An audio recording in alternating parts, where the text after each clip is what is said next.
I focus on tech and engineering professionals, essentially help people and teams communicate better to themselves and to each other.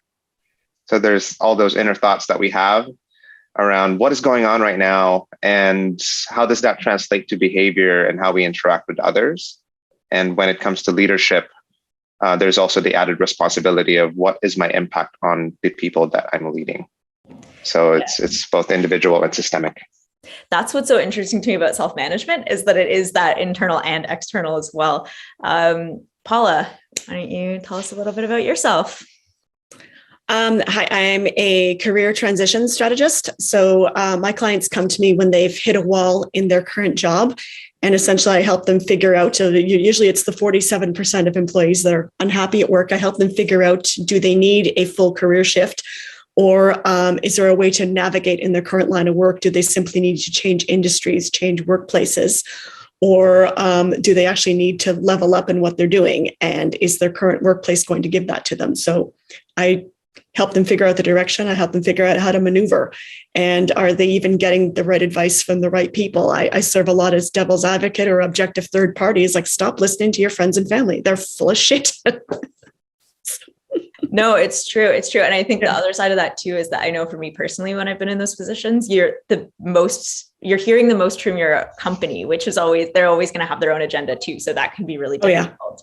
I even tell my clients, don't assume that your mentor is going to be your current employer. They have an agenda and they're very comfortable with you in your current job. Exactly. No, I think that's such a great point. So next I'm going to ask you, what is self-management? So Paula, why don't you go first to explain what you see self-management as being? Well, you can give the trite answer of self-care, self-discipline, but it's knowing your strengths and knowing your limitations.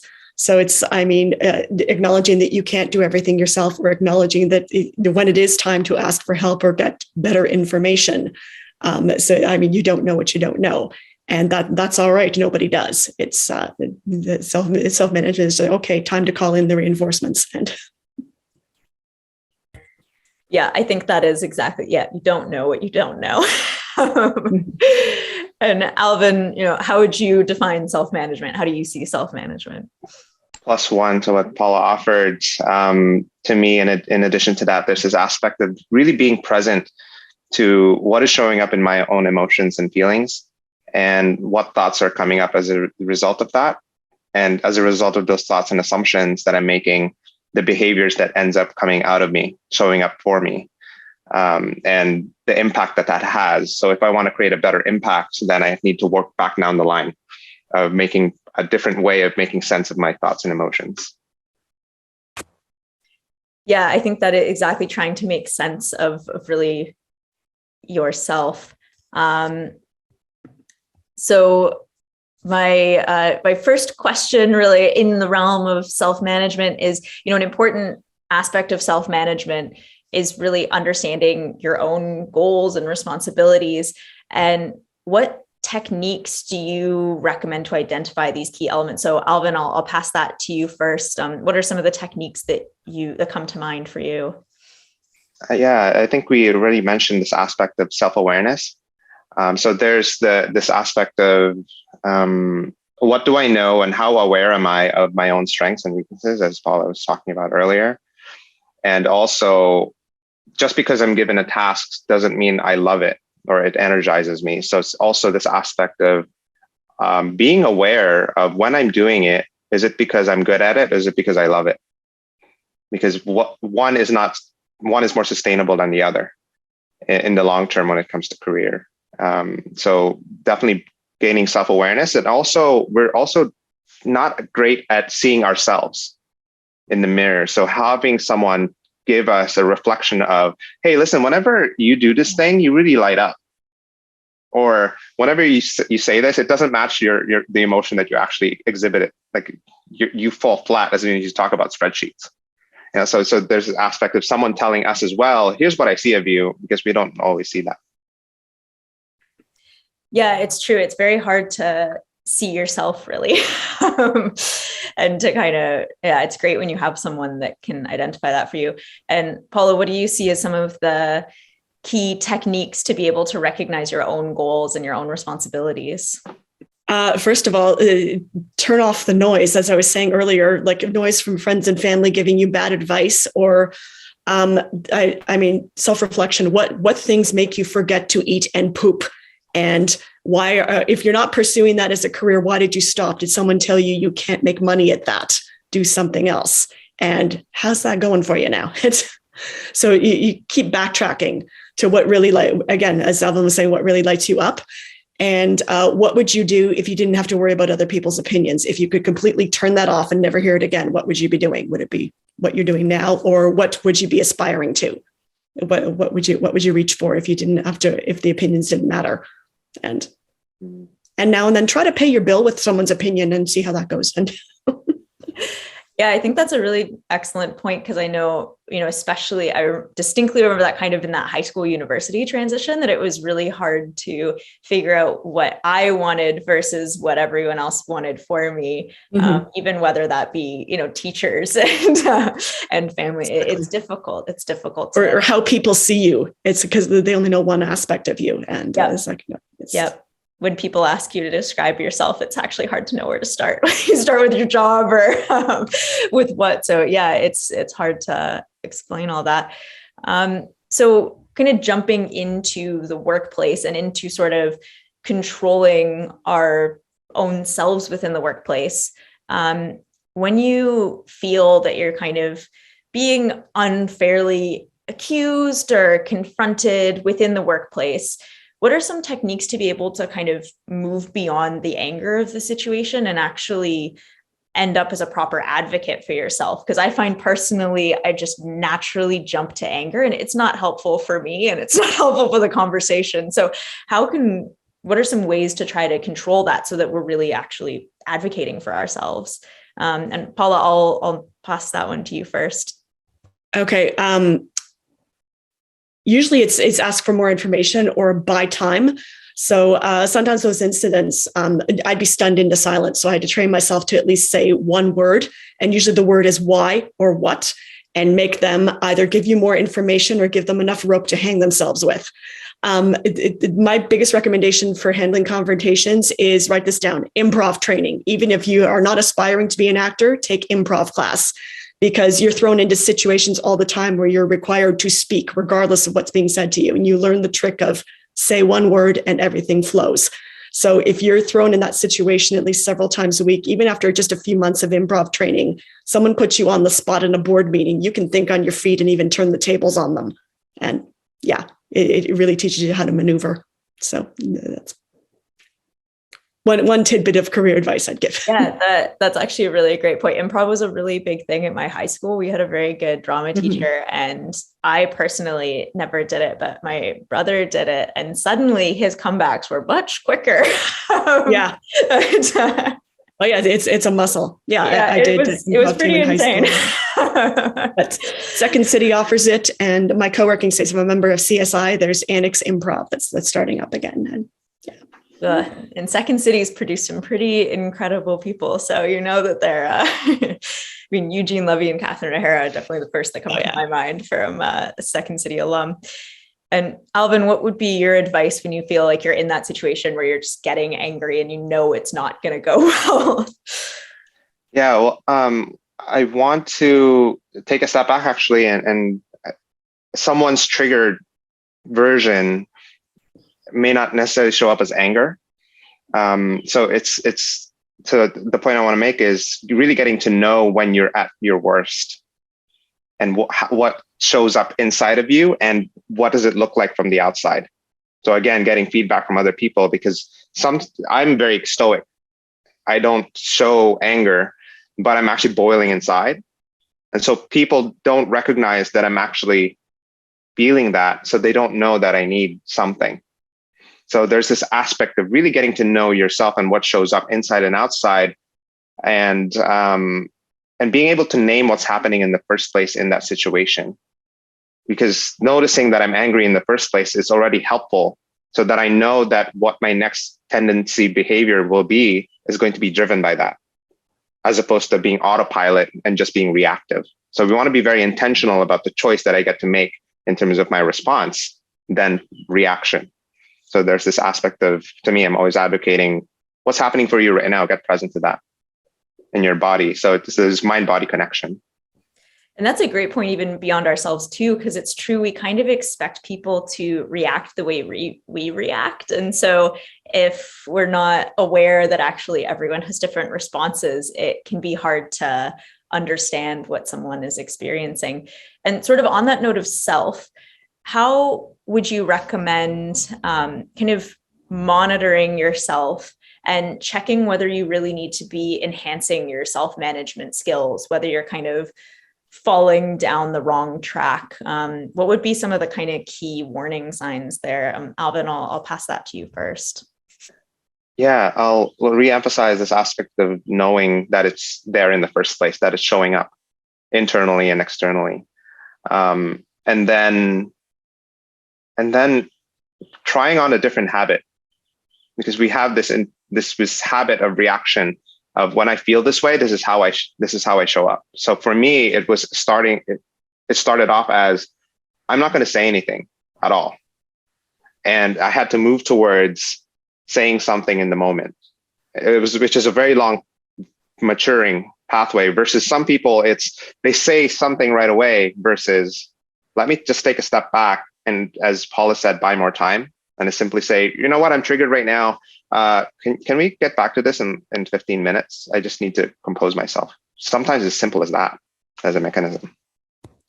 Yeah, it is a great point, because actually taking that step away, it's actually kind of similar to when, as a parent, you send a child to their room to just diffuse. It's kind of like that self-regulation of, okay, maybe I need to diffuse. And Paula, what would be your sort of key tips on warning signs for when you really need to kick in with that self-management? I've mastered the death glare. So if I'm giving people a death glare, I definitely need to leave the room, or I have a black belt in sarcasm. So, if that starts flying, I was like, okay, I think I need a timeout. There's a reason I'm not in corporate anymore. I'd be the office weirdo, hands down, and just. Yeah, I can relate to that. I think I also often use sarcasm in my humor, and it's really funny to see how some people totally don't realize I'm being sarcastic. So there's 7 kinds of sarcasm. So there's one of them is very suitable for the office, where you can't lash out and swat people. Well, I realized mine was a bit too straight, so people thought I was actually being serious when they didn't know me very well. So I'm going to flip it now and kind of when you're looking at, rather than your own self-management, if you feel that the team you're working on or the team that you are managing is really struggling with self-management, what are some things that you can be doing to help them stay on task and on schedule and really encourage them to improve their self-management? Paula, I'll pass that one to you first.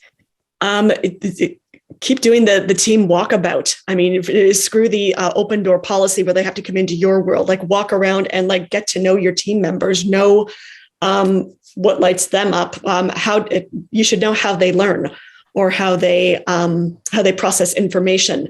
So, really look at how everyone's performing, and don't make it look like you're looking over the shoulder. Have a conversation. How are things going? How is the training session? Are you able to implement that? And of course, in the conversation, you find out what's going wrong, or just little glitches in the environment. And so sometimes it'll be quite obvious why they're not performing. It's oh, okay, these things need to be moved around, or this person's always getting interrupted and they need more quiet, whereas they're a team of extroverts. And so just get to know your team, and know what works best for them. And then you can generally give advice on an individual basis. Yeah, I like that a lot. It's kind of back to what you were saying, both of you were saying at the start, with everybody is different. And so actually taking that time to understand each of the people on your team allows you to really be able to read them and make sure that they're feeling satisfied within their job as well. Alvin, what would you kind of recommend to help your team improve self-management and to really get them back on task and on schedule? Yeah, I want to double underline what Paula mentioned around curiosity. It's really getting to know your team, both in terms of what they're great at, when they're at their best. So you have a baseline.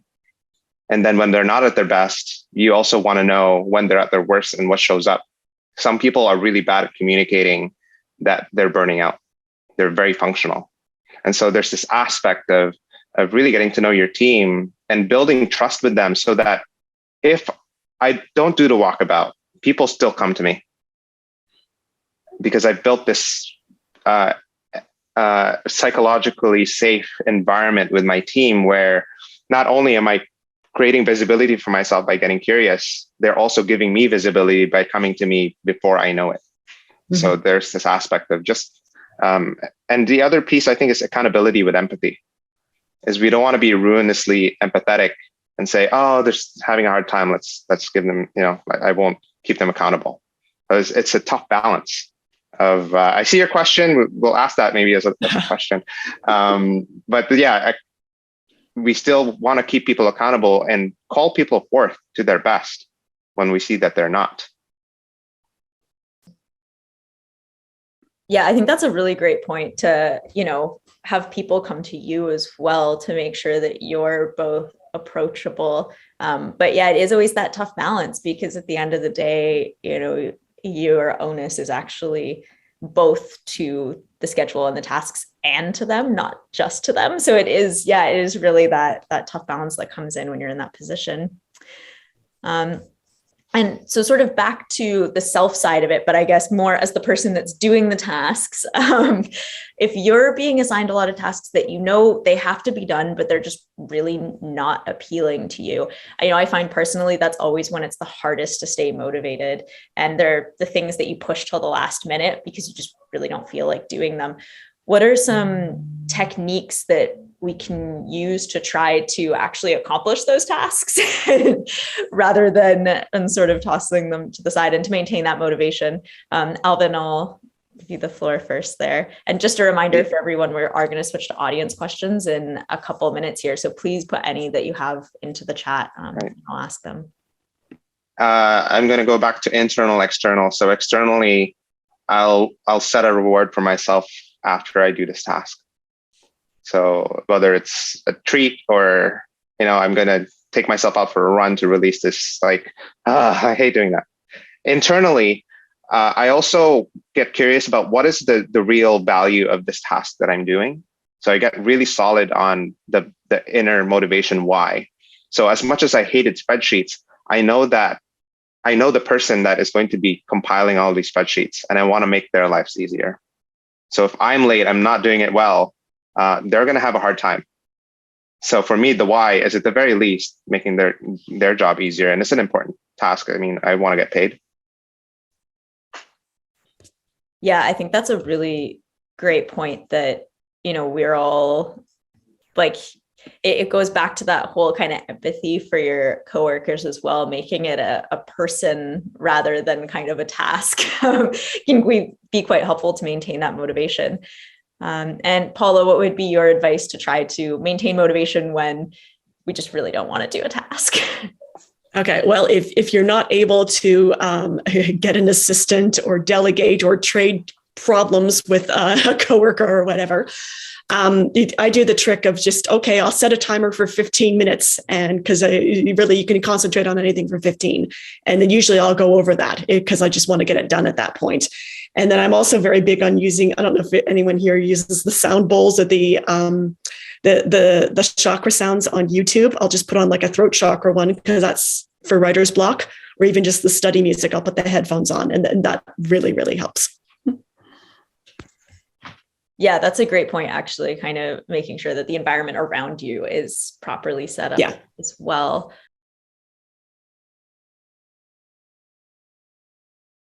So to get started here, why don't we explain a little bit of what is self-management?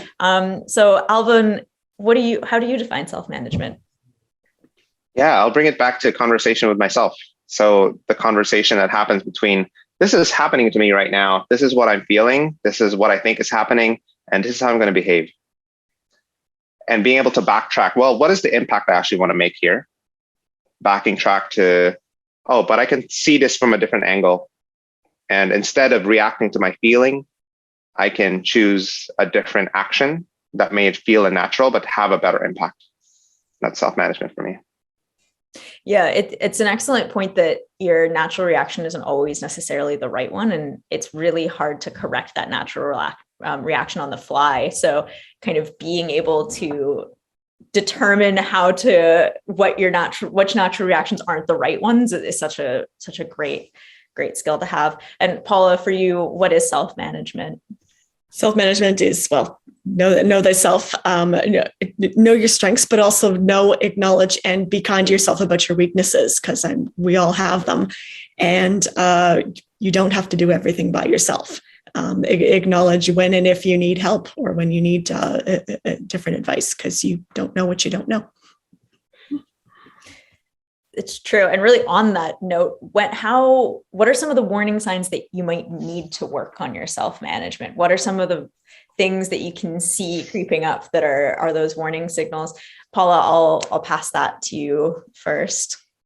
It could be a lot of things. If you feel you're constantly on a hamster wheel and really nothing, you might be getting stuff done, but not really accomplishing anything. If your days feel like Groundhog Day and nothing ever changes, and it's like, okay, what do I need to move the needle on, or what behaviors, et cetera, need to go, or do I need some better advice about? Yeah, I've definitely been through that, where every day is kind of the same, and then suddenly it's Friday. Alvin, for you, what would be some of those warning signs that really you need to start thinking about self-management or improving your self-management? Yeah, actually, that's a question I want to ask the group that you have to answer for yourself, essentially. Getting to know yourself around what shows up inside of you when you're at your worst, and how does it show up outside of you? So just because I'm triggered on the inside and I feel really like angry or frustrated, it doesn't mean that people see that. So because I can be very stoic. And so how do I communicate it in a way that still isn't a destructive impact, so that I can start asking for what I need?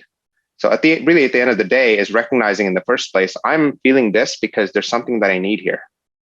And how do I articulate and name that need? That is the hard part. And it's a skill. It's the conversation you have with yourself so that you can have that conversation outside of yourself. Yeah, it's true. It's really difficult to actually properly articulate where you're at and what you need. And kind of on that note, when you feel like you're, in the workplace, or really even in your own life, but the workplace is always where it's a little bit more intense, and you're in negotiation or any kind of difficult conversation, and you feel yourself getting into a negative headspace, you're not going to be able to advocate for yourself properly. What are some ways to take that step back and to rectify that, or even just to prepare yourself for those inevitable difficult conversations? Alvin, I'll pass that to you first. Yeah. Well, I'll share a more personal story for myself. Is I remember, giving presentations in my first job as an engineer, and realizing that, I get a hard question and I just clam up. I can't answer it. And it's like, I'll want to move on to the next one. And so there's this element of emotional flooding, is what I called it at the time, of, okay, so if I'm not ready to answer this, my go-to is to say, I don't think I'm ready to answer that right now. So buying yourself time, which Paula shared in the first group, is important, so that I can self-regulate. Because if I go into that fight-flight response, how do I get myself out of it so I can think creatively and actually answer this question? Yeah, I think that is kind of that taking a step back to give yourself a moment to breathe and to calm down is a really great point. And Paula, what would you add in terms of a way to either prepare for those inevitable conversations or to deal with them in the moment? Well, a politician would say, I have a team of experts on that right now, so we'll get back to you. But as I was saying earlier with a confrontation, it's buy time if you can, or rather ask for more information. And just, I mean, if you're receiving a very heated comment, I mean, you say something like, how is this advancing the discussion? What was the purpose of that, other than just to blow off steam? Is this really helping the situation? And just keep reframing it and keep bringing it back to what the goal is. Yeah. Yeah. I like that, kind of reminding yourself what do you actually want out of this conversation? Because it prevents you from just wanting to be right. And that's not going to help anyone. So on that kind of note of sort of self-reflection and self-regulation, they're both, when we shifted to working from home, it was a completely different style of working, and there were a lot of distractions that came with that. And now we're kind of in another shift, which isn't universally true for everyone, but a lot of people are now shifting back to the workplace. And I know for me personally, I now find the workplace distracting because people keep coming up and interrupting me and asking questions. And so what are some techniques that we can use to try to maintain productivity, even as our environment seems to be shifting all the time? Paula, I'll pass that to you first. It's work from home options. I would frequently tell people it's two-step process. You have a do not disturb sign, and you be prepared to follow through when that's tested. So, I mean, if your spouse or your kids are still interrupting you, what does that sign say? Is it 4:00 yet? Or is the house on fire, et cetera? And make them reflect that back to you. If you're back in the workplace, I mean, what are your options for, say, booking a boardroom for an hour and basically telling the receptionist, you do not tell anyone where I am for less than $500 and give me a cut? Or can you, I mean, when I worked in HR, we had like interview rooms. So if you were really desperate, you could book the interview room and just kind of disappear in there for an hour and get some work done. So, I mean, options like that. Can you bar the door to your office, or can you put up a sign in your cubicle? Do people pay attention to it, or do you still have to, excuse me, what does that say? I mean, I was saying in the previous session, I'd be branded the office weirdo if I was back. But buy those industrial headphones if you have to. If you need quiet, I mean, put them on in your cubicle. And of course, if you tell all your coworkers, if I'm wearing this, you leave me alone. I'm working. Yeah, I think that's a really great point, because I know, often a lot of offices now are open concept, which is great when you want to have collaborative time. But when you actually want to focus, I know for me personally, I struggle to focus when there's a lot of noise around. So that, taking yourself to a conference room and just booking it is a really good option when you just need to put your head down. And Alvin, for you, what would be kind of your tips on dealing with distractions, whether that be at home or now back in the workplace? I'd bring it back to the body. Like really getting to know the link between your body and your mind. So when your body is energized, your mind is a little bit more activated and creative as well. So some people go for a run, because it refocuses their mind. For me, I need an environment that is a little bit more quiet, so that I don't have to rely on my self-management skills to focus. So it's really understanding what is the environment that brings out the most creative side of you. And sometimes I need to go to a cafe where it is noisy because I need the chaos, because of the kind of work that I'm doing is creative. So having distractions around that's actually helpful. So it depends on the kind of work that you're trying to do. But at the end of the day, it's what your body needs so that your mind can focus. It's a huge difference. So if the chaos is around you, but you're not required to interact with it, it's not actually interrupting you. It's, don't roar. Yeah, I think that's a great point.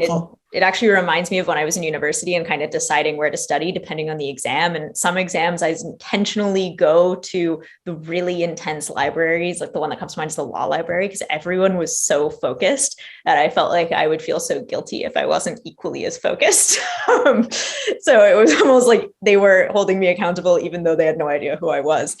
And so what are some of the techniques that, to kind of flip that around? And if you're noticing that your team is getting distracted, that they're kind of struggling to stay on task and maintain schedule, what are some of the techniques that you could share with them, or that you could try to take on as a leader within the team to promote that motivation and really to promote self-management within your team. Alvin, I'll pass that to you first. Yeah, we're talking about scale here. So right now, so far, we've been talking about what brings out the best in you, and what brings out the worst in you, and what do you do about that. And now we're talking about us from the outside looking in, looking at the team members. So it doesn't mean you have to be the team leader, but we can influence the team. So how do we create and be a part of creating an environment where the team starts to become their best again? So sometimes that's simply saying, being a mirror to that person, saying, hey, like the last 2 weeks, like it looks like you haven't been as energized. I'm curious what's happening there. So diving in with curiosity, without judgment, because all you really hold as your agenda is you want them to be their best, not necessarily for them to do the task that you gave them. So if you hold that genuinely, then the team will trust you more and they'll look for their own solutions. You empower them. Mm-hmm.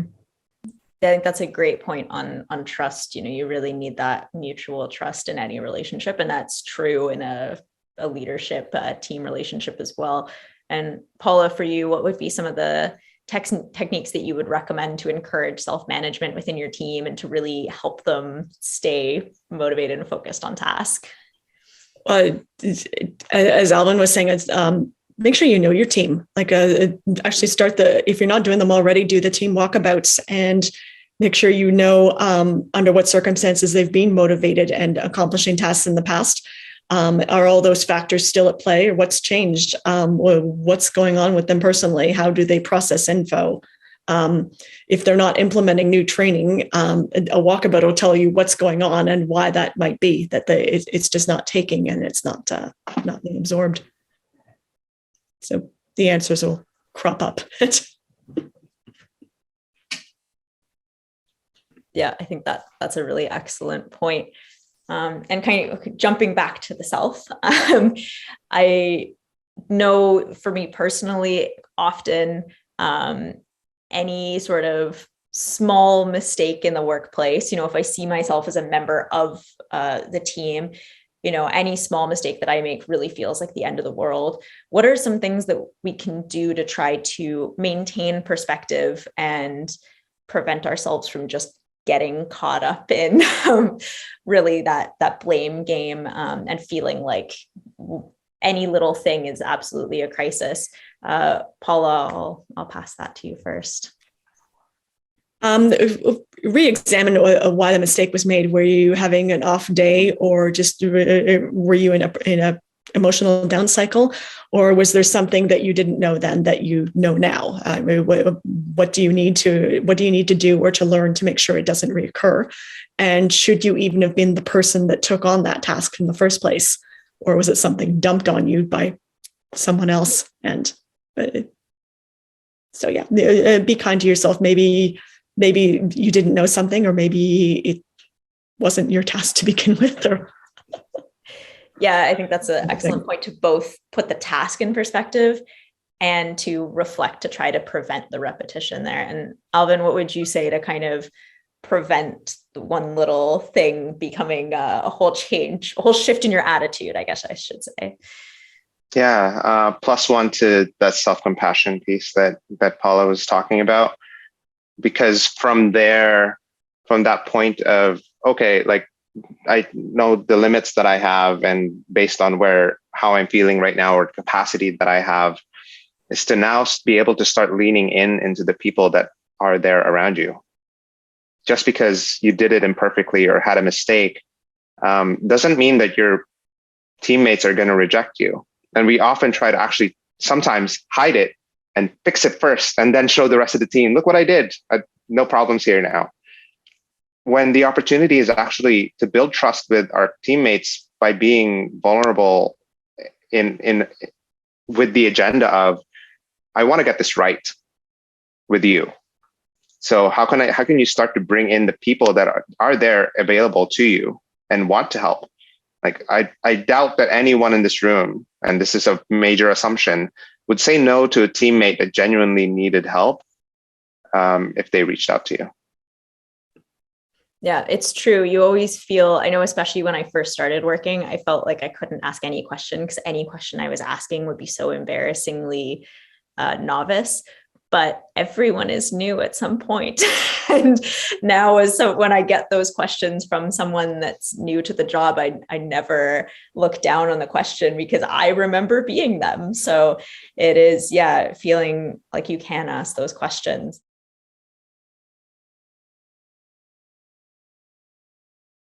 Okay, hi everyone, and thank you for joining this room. The topic here is doer to manager.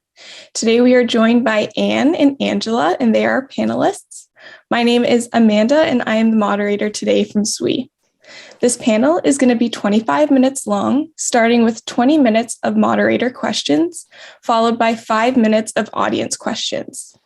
So for the audience portion of the questions, you can either use the chat or you can raise your hand to ask a question using the reactions button at the bottom. So if you click it, there is an option to raise your hand.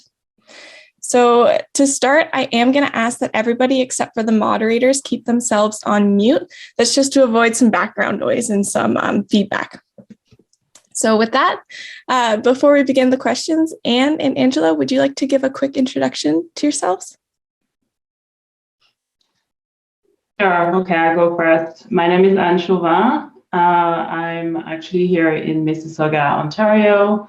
I'm a chemical engineer by training, and I've built a career in the water industry. Came here in Canada in 2013 with my family, and yes, was able to find what I call my dream job when I came in 2013, and then advanced in the water industry, got many different jobs in application engineering, commercial engineering, process engineering, and then a proposal leader role where finally I got to see kind of move from doer to a leadership role, having reports, kind of see how that, that transition hopefully is what we can talk about today. And today I'm taking on a new challenge. I'm in entrepreneurship, and I'm a leadership coach for women engineers. So yeah, this is me. Good afternoon, everyone. My name is Angela Scott. I'm a manager of integrity management at Enbridge Gas. Graduated from the University of New Brunswick. I did grow up in New Brunswick and graduated with a geotechnical degree. Shortly thereafter, I joined natural gas company called Union Gas. I've spent 22 years in this industry for the most part. About 11 years was as an individual contributor designing natural gas systems. And then again, about 11 years ago, I moved over to management. At this point, I have direct reports that are both individual contributors as well as supervisors. And two of my direct reports are here today, so they're going to keep me on my toes. So looking forward to the session today. Awesome. Thank you both. So for the questions, I will announce who to answer first, and we'll alternate it. That way you both have a shot of going first and listening as well. So how about we start with Anne, if you're okay with that? So the first question is on the topic of trying to get the promotion. So what should I be doing to make it clear to my employer that I'm interested in a particular role? Yes. So so first and foremost, thank you for the question. And I'm so happy we're having this discussion. But the one thing I wanted to say though is there's no one way. So I just want to kind of put the caveat that it's kind of a lot of it is my experience. I think at the end of the day, everybody has their own path. So I just wanted to make sure that you get kind of just some options and ideas, but there's no one way. So in terms of, how to make it clear to your employer, my experience is to actually say it. Really, it's to actually say it, and more than once, in fact. You just have to say your aspirations, what your aspirations are to your employer is what I found. Because then, actually, let me just give you an example. When I first started, I wasn't even an engineer yet. like I didn't have my PNG yet as a process data analyst, I was already saying to my manager way early on kind of what my aspirations were. So very early on, I was like, I'm going to get my PNG, I'm going to be a process engineer, and then this is what I want to do. So kind of like very early on, kind of stating what my aspirations were, not only to my direct manager, but also to my peers and my network. So like that would be the second thing too, is don't just tell your aspiration to your direct manager or your direct employer, but also your network, the people you spend time with. Have kind of those casual conversations around your aspirations actually goes a long way, I find, because you just never know who you're talking to, where the people go eventually, and then they just kind of remember you and your aspirations. This has happened to me many times where people have moved and they just kind of remembered what I wanted to do when they asked me, hey, and do you still want to do this? So yeah, I would say just how to be clear, actually say it, actually say what your aspirations are. Goes a long, long way. Great, thank you, Anne. Angela, do you have anything to add to that question? Sure. So to that point, being confident to be clear, I found with me, it comes with age. So when I was junior in my career, I didn't have that confidence, I would say, to reach out. So, I would say do what makes sense for you. At Enbridge, we do ask each individual contributor, as well as, everyone within the organization, to create an individual development plan. And, I would recommend you give some thought on what you do want to develop in and what types of roles you're interested in, and then have that conversation with your individual people leader. So even if you're looking for a role outside of, the sphere of influence that your individual people leader could help with, at least they know, and perhaps they could reach out to the other hiring manager and help facilitate that conversation for you. The only other thing I would say is, again, at Enbridge, we talk a lot about sponsorship. So if there's someone you can build a really strong relationship with, ideally at least one level above you, then ask that person to put your name out for different opportunities. And certainly that goes a long way. Similar to what Anne said, if people know you're interested in doing different things and you've got that person at a higher level that can help support throwing your name out there, I think that's a really great idea to try to get that person to get you to where you want to go. Awesome. Thank you both. That reminds me of a TED Talk I've listened to, and it was directed mostly at women, but it was all about who's talking about you behind closed doors. And I feel like you both kind of touched on that. So it really resonated. Thank you. I'm going to move on to the next question, and we're going to start with you, Angela. So the question is, are there certain skills that I should make an effort to showcase to my employers in order to stand out as a potential manager or leader? That's a great question. So first off, I would encourage you to have a conversation with your manager on what they're looking for, and whatever those talents are. Certainly, those would be the ones I would showcase. But from my perspective, the general recommendations would be a few different things. So driving results is really important. Decision making is really important. Being able to collaborate well with others, strong communication skills, and teamwork. So I know those are a whole bunch of different ones, but again, if those are types of things that, again, to develop into a leader, you should have strong skills in those areas. So anytime you can help demonstrate those skills for yourself, it'll go a long way. Awesome. Thank you, Angela. Anne? Yes. So yeah, in the question, you said in order to stand out, and I think it's kind of a key word here for me, because what I found is that standing out is actually subjective, and I think some of the things I did might have stood out for some hiring managers and not others, in fact. So what I would say first would be to kind of understand that first part, like who are you trying to stand out to, right? And kind of what their needs are. Because I think like your skills as a potential manager or leader will help to solve kind of a problem and provide solutions. So understand kind of what you need to stand out to solve and do, right?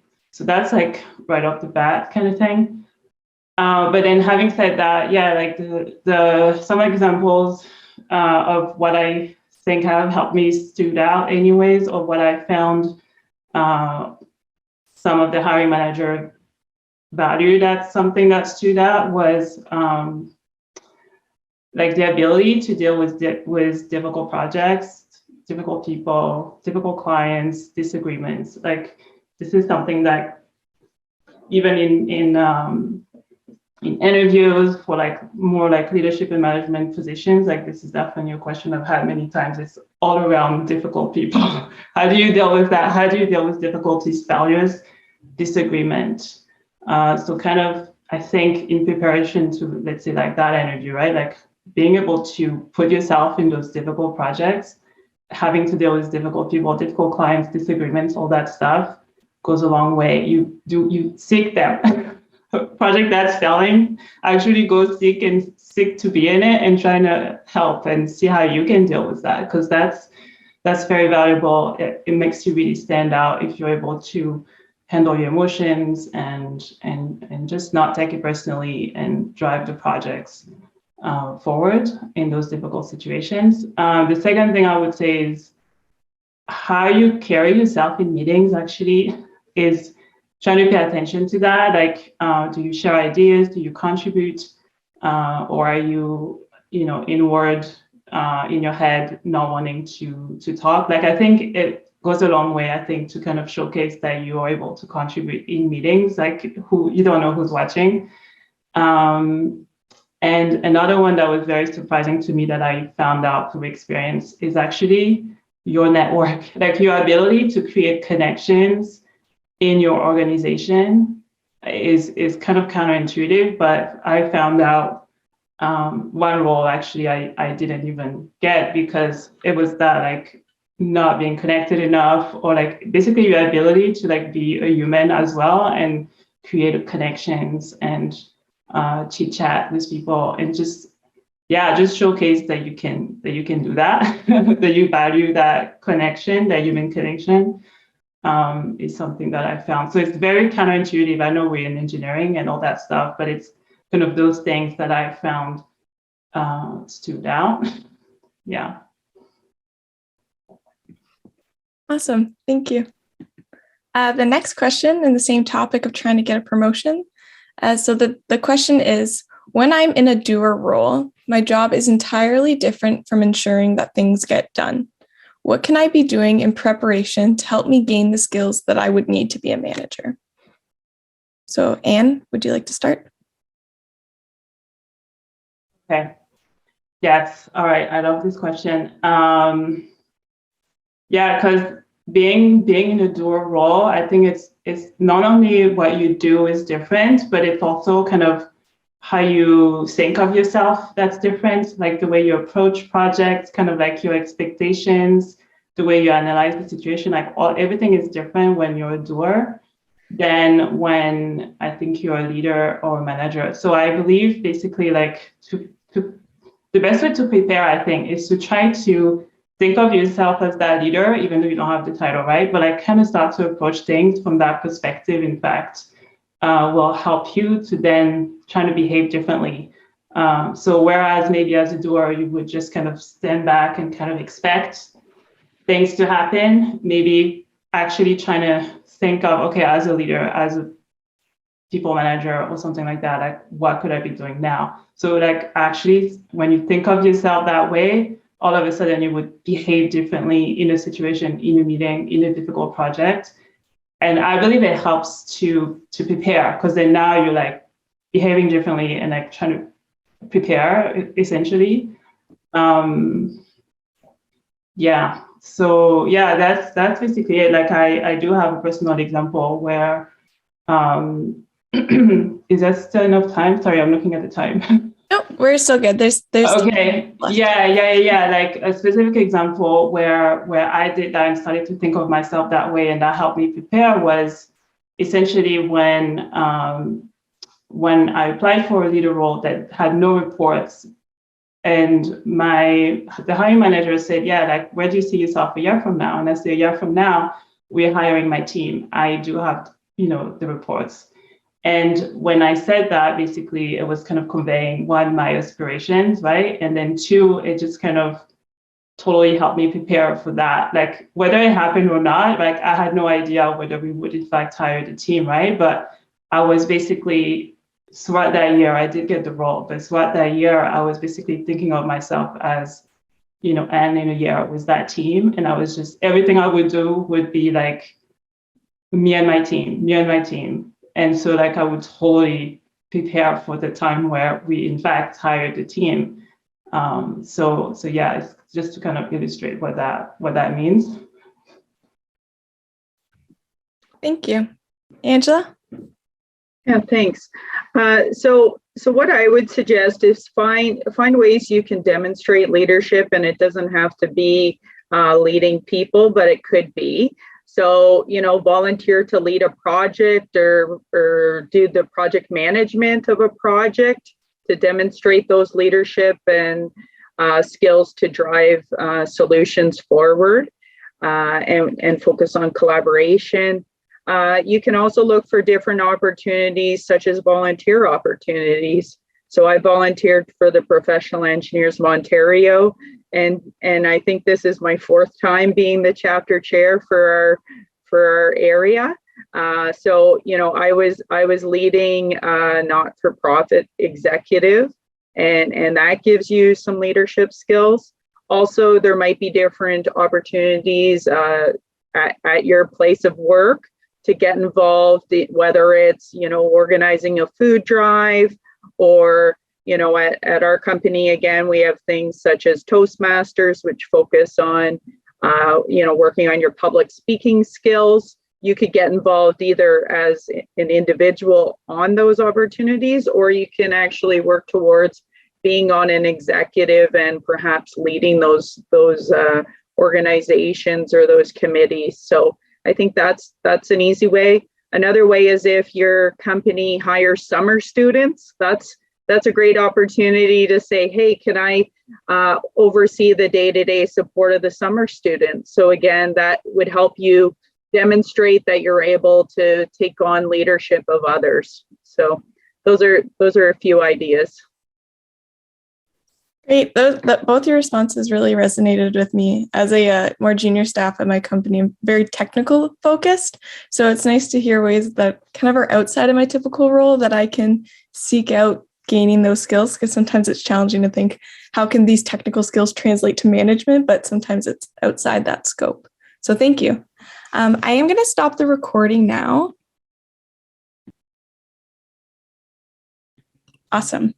Okay, before we kick it off with the questions, Anne and Angela, do you mind giving a quick introduction to yourselves? How about we start with Angela? Thanks, Amanda. Yes, my name is Angela Scott. I'm Manager of Integrity Management at Enbridge Gas. I've been working in the natural gas industry for 21 years now. Spent 11 of those years as an individual contributor, most part designing natural gas piping and station systems, which regulate the pressure in the system. Then after coming back from a maternity leave, I transitioned over to management, and I've led 3 different teams, including my team right now has both individual contributors as well as supervisors that report to me. So good afternoon, and looking forward to the conversation. Over to you, Anne. Thanks, Angela. So my name is Anne, and I'm here in Mississauga, Ontario. I'm a chemical engineer by training. Actually, I went to school in the US and came with my family in 2013. Since then I found my dream job when I got here, I thought, and built a career in the water industry. I was able to move around, get different engineering jobs, build a lot of experience in commercial engineering, application engineering, and process engineering, and finally worked my way to a proposal leader role, which turned into a leader role with reports. And so, yeah, this is what I think we're going to talk about a little bit, how to kind of advance. And yeah, my journey is actually 10 years. I have 10 years of experience. Thank you both. So to kick off the questions, how about we start with Angela starting with a response? So the topic of these questions are trying to get the promotion. So the first question is, what should I be doing to make it clear to my employer that I am interested in a particular role? Thanks, Amanda. So the first thing I would say is, do a lot of thought of what interests you. And if you're not sure, then that's a great answer as well. But, I would say communicate with your people leader and your peers. Find out, who's working in different areas to make sure you understand what opportunities are out there. And then talk to your people leader and perhaps create an individual development plan, working with your people leader on how to get to that role. So definitely, I would say, take action yourself. Don't wait for the role to come to you. Yes, definitely agree with Angela. My experience too is to try to make it clear to your employer is actually to say it. But it's a good point that sometimes you may not necessarily know what you want, and that's okay too. But once you figure it out, it's good to actually say it more than once. Say it to your direct manager, but then also share your aspiration with your network, with your peers, with the people you work with, which also brings great conversation to understand what their aspirations are too, and to then also understand better how to get there, right? It's really through like the conversation that you also understand how to get there, how people maybe trying to meet some people who are where you want to be, trying to understand how they got there. So yeah, trying to find out what you want and then really communicate, have those conversations, definitely. Thank you both for those responses. The next question under the same topic of trying to get a promotion is, are there certain skills that I should make an effort to showcase to my employer in order to stand out as a potential manager or leader? Once you're ready, Anne, let's start with you. Yes, to stand out. What are some certain skills to showcase to stand out? Yeah, so in this question, I think for me, stand out is the key word because it's subjective, is what I've learned in my career. What I found is that some of my skills stood out to some hiring managers and not others. So I like to kind of first and foremost point that out to you, that if there's a little bit of homework on your part, I think, to understand who are you standing out to and what is kind of the need and the pain point of the team, like what they're looking for and what they're looking for in you as well, right? Because the skill basically helps to solve a problem and provide the solution. So I just wanted to say that kind of right off the bat, there's a little bit of kind of that awareness and that homework on your part to understand what does stand out in your organization.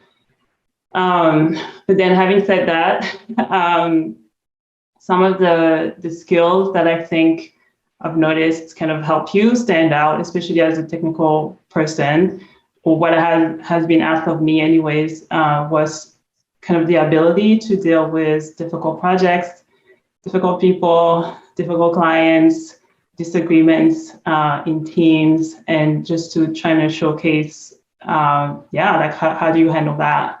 I think it's such a differentiator, in fact, and it really allows you to stand out when you're able to help in those situations, in those difficult projects. So don't shy away from a project that's failing or where deliverables are not being met, right? Because then if you can be the person that can deal with that, it does go a long way. Another thing is, to try to stand out in meetings, but in the sense that you want to watch how you carry yourself.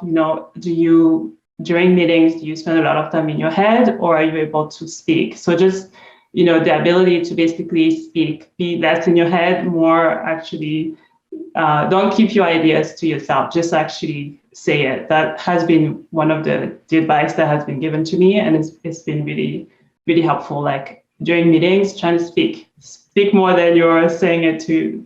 Don't keep it to yourself.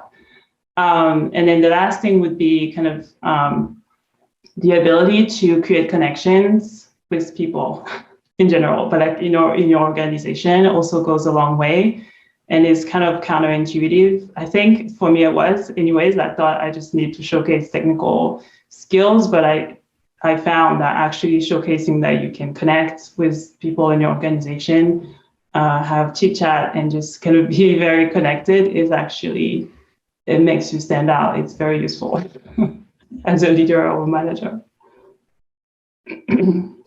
Just to build on a couple of things that Anne mentioned, back to standing out is very subjective. So if there's, a people leader that you want to work for later, ask them what skills they're looking for. So have that one-on-one conversation. So again, you understand what is important to them for that next potential role. And then, the last thing that came to mind was, to be looked at as a leader is bring solutions, not problems. So as we look, even if people move up technically or in leadership, I'm always pleasantly surprised when someone comes to me with a problem, but also has 3 potential options and 1 recommendation. So I always find that's a great way to stand out, is come with the solution, not just the problem. That's great advice. My manager always tells me that I'm wearing my problem maker shirt whenever I raise something. So now I'm going to say, nah, I have my solution top on as well. Excellent. Thank you both. So we're going to move on to another topic, which is I got promoted. Now what? So the first question, and Angela, if you don't mind, we're going to start with you. So the question is, what are some tips for monitoring the progress of individuals within a large team to ensure a happy team and proper progress on all fronts? Thanks, Amanda. So as I mentioned in my intro, I have both individual contributors as well as supervisors that report to me. So obviously the people who report directly to me, I spend more one-on-one time with than the people who report to a supervisor who then reports to me. So what I will say is, focus on one-on-one conversations and ask them how they're feeling and how they feel things are going, and if there's anything that you could help with or anything that could be improved. And then so how I reach out to those people that report to supervisors in my team is at Enbridge, we have what's called skip meetings. And what a skip meeting is you skip your direct people leader and you talk to the person above them. So I offer those to my individual contributors that report to supervisors who report to me. And again, use those to try to have just open and honest conversations, and also find out what they want to do from a career perspective as well. But I think trying to listen a lot and not try to give solutions is the best way to manage people. But if there are things that are going off the rail, as the manager, that's my role, is to remove those roadblocks. So to act on those things that people are struggling with is the other great way to support the team. That's a great answer. Thank you. Sorry, Anne, go ahead. Yeah, I totally want to echo what Angela said. I don't have kind of that extended team experience, but I do find that I resonate with everything that Angela just said. I believe in the power of the one-on-ones as well. And you can probably see it for yourself too. Like, in your career, like what that one-on-one can do, right, for you. When, like Angela said, like if you feel heard and your feelings are validated, and you kind of have that curious leader or manager in the one-on-ones, it goes such a long way. So yeah, I would basically echo that. Monitor the progress of individuals. Yeah, individuals like that one-on-one connection. So I would say this is it. I completely agree with both of your answers. I found once I started talking to some of the more superior people, it felt like it broke down those walls and I felt more comfortable to talk to them. So I really love hearing that there are managers who take the initiative to break the walls down themselves. So thank you. So just timing wise, because in the last room we had a lot of questions and I don't want to skip over audience questions, I'm going to stop the recording now.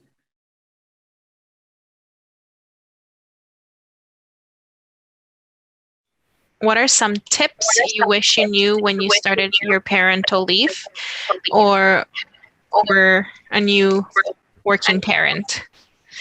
I assume. Hi there. Okay, sorry, I was late. So I'm jumping in and I just heard your question. So there you go. Perfect. That was the first question. So welcome. The first thing, can I answer that? Because I've been through it with 3 kids and I didn't know that your employer, if they give someone a raise while you're off, you're entitled to a review when you get back. Oh, really? And I didn't know, like according to the labor laws and such, I didn't know that. And so it was only because it was sort of whispered in my ear by somebody. And then I went, oh my God, I never thought. Like I missed my review because I was off, right? Mm-hmm. And so then if you do that for 3 times, you're 3 times below any of your colleagues who didn't take leave. Oh, wow. That's a big contribution to the wage gap as well, if you think about it. Yeah. Another question we had is, if you're going to tell your manager that you will be taking a parental leave, what are some of the key things you can do to make that conversation smoother and ensure that they know you still value your career? I have a son, but I was in university when I had him, so I've never had to go through this. And I'm hoping to have another kid, but that this is actually one of my key questions because I have no idea if it's frowned upon because I'm a new grad, just starting, from your experience, Marilyn, if you don't mind me asking, did you find that there was a difference after? I don't, I had my kids a while back, the gray hair, I'm really only 29, but my 3 boys have done this to me. I would say to you that no one ever questions a man, right? About their commitment to their career. So sometimes I don't even think you need to address that. If somebody was going off on leave because they had to have knee surgery, do they have to say they're committed to their career? So don't be sucked in by the stereotypes, please. And I'm so pleased to hear you call it parental leave because men are parents too. Yeah, no, thankfully that's been, hopefully that's becoming more reoccurrent for both men, like the leave to be split. Yeah, so I would say is that I think you like I had a letter from my doctor with my due date. Maybe companies, when I had my kids, it was like, I think even just the difference between my sister and I, like she didn't even get a year, whereas I got a year. And so it was fairly new, but, I don't want to give information, but I think what you need to do is understand maybe what the process is at the company that you're at.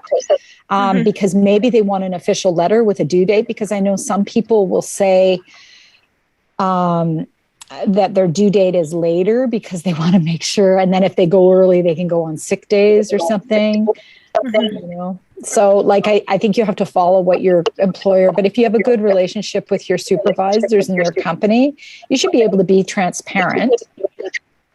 That's a good but point. I would wait later though, because a lot can happen in pregnancies too. And it depends how much you want to share. That's a good point. Thank you for that. It was nice meeting you, and thank you for your advice as well. I see 5 seconds. I'm a sweet supporter. I helped start you guys.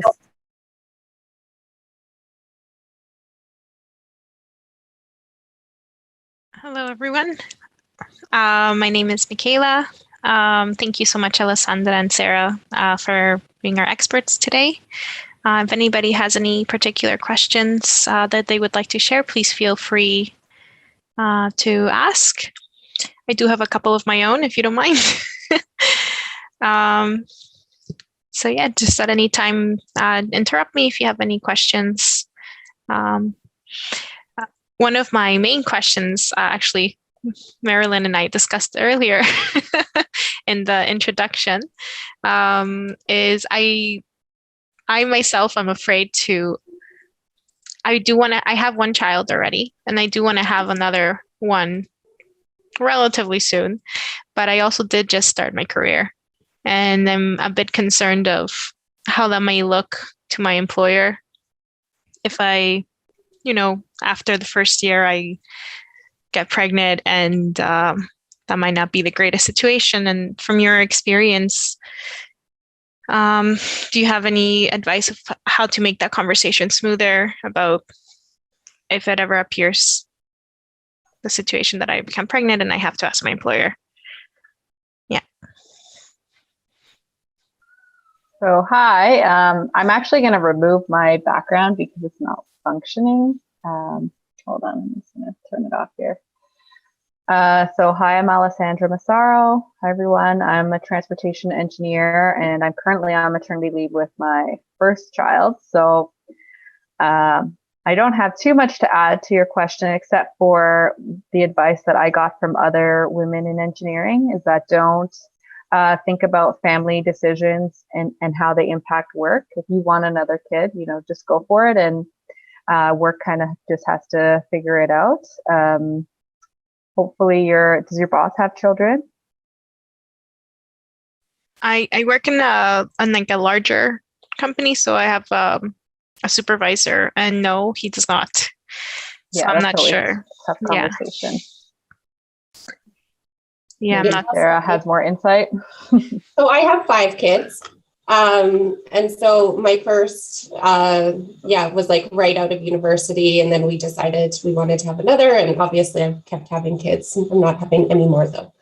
And so I guess I'd reiterate Alessandra's point, like make your decisions based on the type of life you want to have. Like, so there's like this great exercise called the funeral exercise where you imagine like you have died and people are at your funeral, and so thinking very long term. What do you want your life to look like? And if you want your life to like include children, then have children. And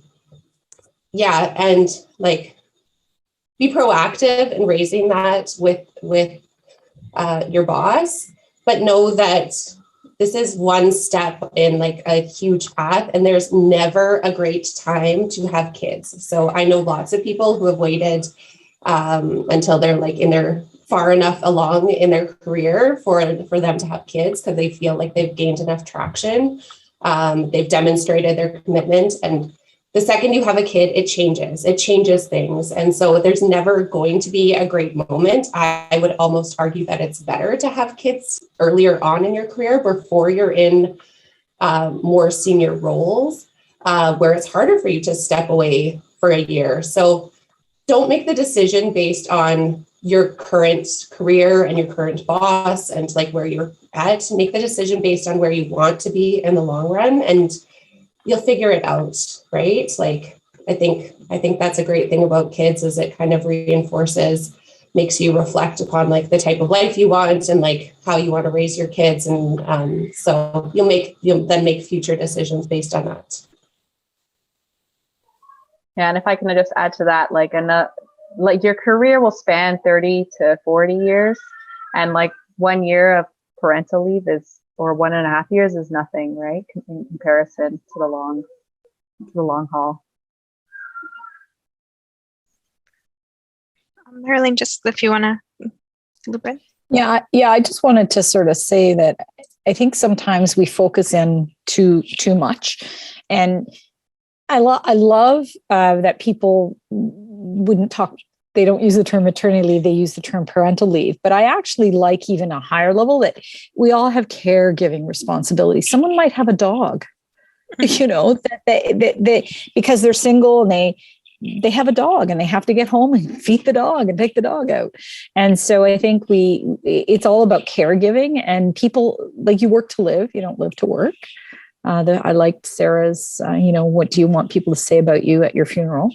And I think you need to be confident enough in your skill set that what you do in your private life and your own personal goals and family life isn't going to negatively impact your career. And if it does, maybe you're not working for the right employer. And who gets the gift of having you on their team, right? Mm-hmm. So that's nobody. What happens, like, even now, I'm the sandwich generation. I have a 92-year-old father I've been supporting through COVID. I thought I was done with my 3 boys, and then I had my dad. Right. And so, like, we all have, and my husband has caregiving. He had elderly parents. And so I think we just need to understand as a companies and things that we have good employees actually care about other people and step forward for nurturing and caregiving. And that's a quality that's valued, not devalued, I guess. That's actually a very good point. And that also leads into my next question of work-life balance. I myself have my 4-year-old, but I do have a struggle to like balance after work events with like trying to coordinate with my son till he sees me before he actually goes to bed. What are some techniques that you'd be able to provide me to try to manage that demand? Okay, I'll start here. So one of the things I would suggest is approaching whoever's making the decisions around like when these events are held with those concerns. There's no reason that organizations can't they value that type of social interaction within their team. And so there's no reason that can't happen during work hours. There's this great resource. It's called the equity sequence, which is like a tool for people to use as they're making decisions around these types of things in their organization, so that you actually consider different points of view. And so I would raise that and say, there's no reason this stuff can't happen during work hours. You might want to start like planning some things even during like lunch. Lunch as an example, that was kind of always my go-to was let's do an event during lunch. Let's do a team lunch or a team breakfast instead of after school, because it's precious time, and you blink and you have a 14-year-old. So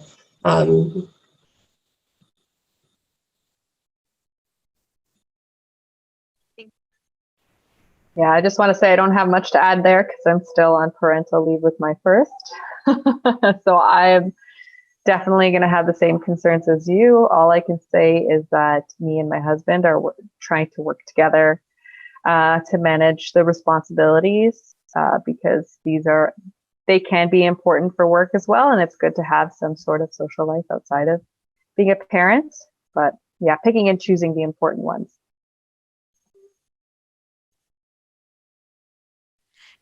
That is a good one. Would you also suggest being open with your employer about childcare activities like time limitations for pickup and all that, or try to manage it on your own? From your experience, how have like an employer reacted when you're like, I have to leave early because I have to pick up my son? my experience, they don't always react like favorably, but I think it's better to be upfront and open and honest. One of the things that like one of kind of like my tips as a working parent though is to really like don't do this alone. You like need to build out like a community around you. And one of the things I struggled with, especially for like my first couple of kids, was allowing other people to help with those types of things. I always thought I had to be the one, and I've realized over time that like it's actually really beneficial for my kids to develop relationships with their grandparents and have their grandparents step up and offer those types of support. So I guess lean on the community that you have around you and the connections that you've built, and also be upfront. Like, you know, we have this tendency to just think like you bring your professional self to work and then you have your personal self outside of work. That's not reality, right? And like anyone who like, even as we're speaking about caregiving responsibilities, like even people who don't have children over time will have to have other responsibilities. And so I think you can be a leader in your organization by being real and upfront and honest about these things and help create change by doing so. So this is not really from my experience, but I had a colleague who he was a mentor to me.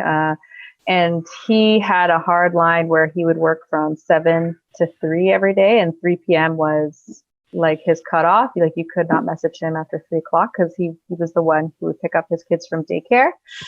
And so, but he was upfront with his manager, and he made sure that no meetings were scheduled after 3 o'clock. So, I mean, it really, you need to get your manager on board with this. But if your company, you know, promotes that they have flexible work hours, this is your opportunity to then make them put their money where their mouth is, really. So I think talking to your manager and setting that expectation and like setting your boundary at the beginning is super important, because, you know, if you break it once, I think like the employer is just going to keep pushing. So, I mean, even before I had a kid, I was pretty tough about, you know, my 5 p.m. cutoff, especially working from home during the pandemic. It's so easy to just keep working. So I would just shut off. I would make sure to log off at 5 p.m. every day. So just having that conversation with your employer and setting a boundary that, you know, after 3 p.m. or whatever time it is, that's my family time. Okay. So setting boundaries is that's a really good one. Would you also say, like, how can you not lose track of like taking care of yourself when you're trying to prioritize taking care of your child? Would you also implement boundaries in that case? Or it's a little harder that's why I ask.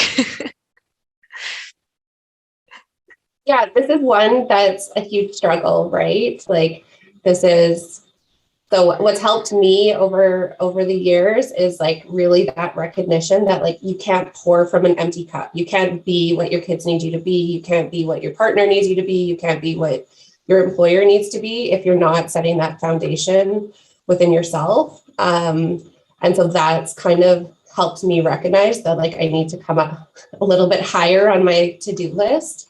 And then getting into routines.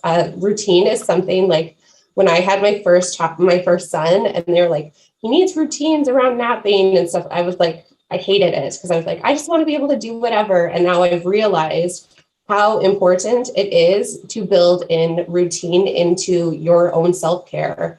So like every Sunday I teach yoga, I come home, I have a bath, that is my time. Everybody knows it. Everyone understands that. And then I'm refreshed and like available to people during the week because I've set that boundary and because I've made that routine and continue to build that routine. So it's super hard though. Like it's not an easy thing to do. And you really do need like that mindset shift of like, by doing this, I am actually being a better parent. I'm actually being a better friend and partner. That was crucial for me to help make that shift and set those boundaries. Yes, everything that Sarah just said really resonates. I can't imagine with 5 kids. That's like I'm struggling now with 1 kid to get myself care in. Just like the sleeping for 8 hours. That's my goal right now. Yeah. But I try like once a week to have like a quiet morning where my husband can take care of my daughter, so I can just have a quiet morning, read the news, and drink my coffee in peace. That's kind of what I'm looking to. And if there is a chance that I wake up earlier than her, that's what I do. I have a quiet breakfast and just sit with my own thoughts. That's what I try to do. But it's so hard. I don't think there is such thing as a perfect balance. There's going to be some days that you're low, but I think it's good to recognize when your energy is low and then put the brakes on and say, okay, I need help. Someone needs to take care of my child for me for 30 minutes so that I can take a rest, do yoga, take a bath, whatever you need. Make sure your partner knows, or if you have the grandparents helping out, that's so key as well. Mm-hmm. Take a moment for yourself. I do actually find myself sacrificing stuff like my sleep, I won't eat dinner, or I'll try my best to, build a relationship with my husband or my son by sacrificing my own well-being on like the days that I have to maximize the time because it's so busy during the day. Do you have any advice on how you handle that situation of maximizing like a limited time that you have on a busy night with your child? So personally, sometimes it seems like the to-do list is endless, but what I try to do when I feel like I'm running out of time, I think to myself, I kind of like go through my list in my head, and it's like, okay, so what is not like absolutely necessary? What can I leave? Like, is it really going to kill me that the laundry is sitting there for another week? Like, am I running out of underwear here? I look at what are the absolute priorities, and then I drop the rest, and I don't feel guilty about it. I just kind of release, because I'm the kind of person who likes everything on my to-do list done. I don't like to see pile up of laundry. I don't like to see, unread in my inbox, but you just have to let these things go and learn how to breathe through it and just say, this is okay. It's okay. And just continue on without these things getting done. Awesome. And that totally prompted something, Alessandra. So I read this book called Drop the Ball a few years ago.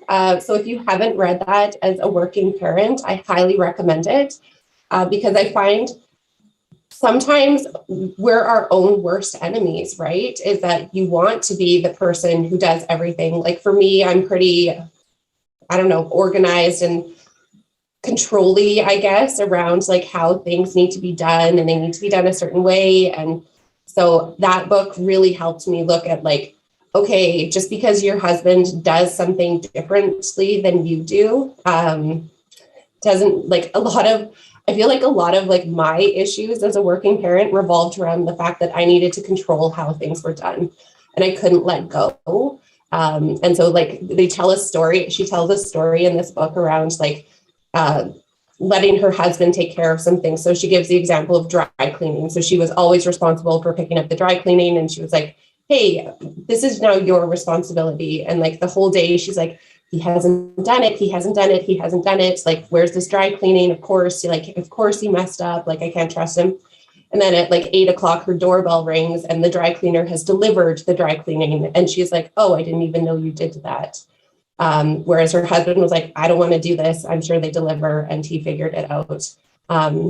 She gives another example of like meal planning, which is like my least favorite part. Like I hate at the end of the day having to worry about what's for dinner. So she tells her husband, you be responsible for this. It's a huge stress for me. And so on Sunday, he makes like a big pot of chili, and that's what they have every night for that entire week is this chili. Whereas she would be like the pressure to like put something new and like exciting on the table. And he was like, we don't have time for this. Like, We'll make it on Sunday. We'll eat it. We'll be fine. Right. So I recommend that book a lot. It really helped me transition to be like, okay, you need to let go of things. This is not how you should be spending your time and energy. What was the name again? I'm taking notes, by the way. It's called Drop the Ball, like drop the ball, let go. And it's Tiffany Dufu. I'll put it in the chat for everyone. Yeah, that was very helpful, actually. I do have that. I need certain things done a certain way. And it's a little bit frustrating for my partner sometimes. So I do have a couple more questions, if you don't mind. Alessandra, you mentioned before, you actually asked me a question that I was going to ask you guys. I actually do. My supervisor does not have any kids, and I don't believe he'll understand like the time commitment that is required to have kids. How can I make that communication better if I have to face him at some time and say, hey, I can't, my kid is sick, or I have to pick him up at 3 because the backup plan failed. Do you have any advice on how to approach that situation?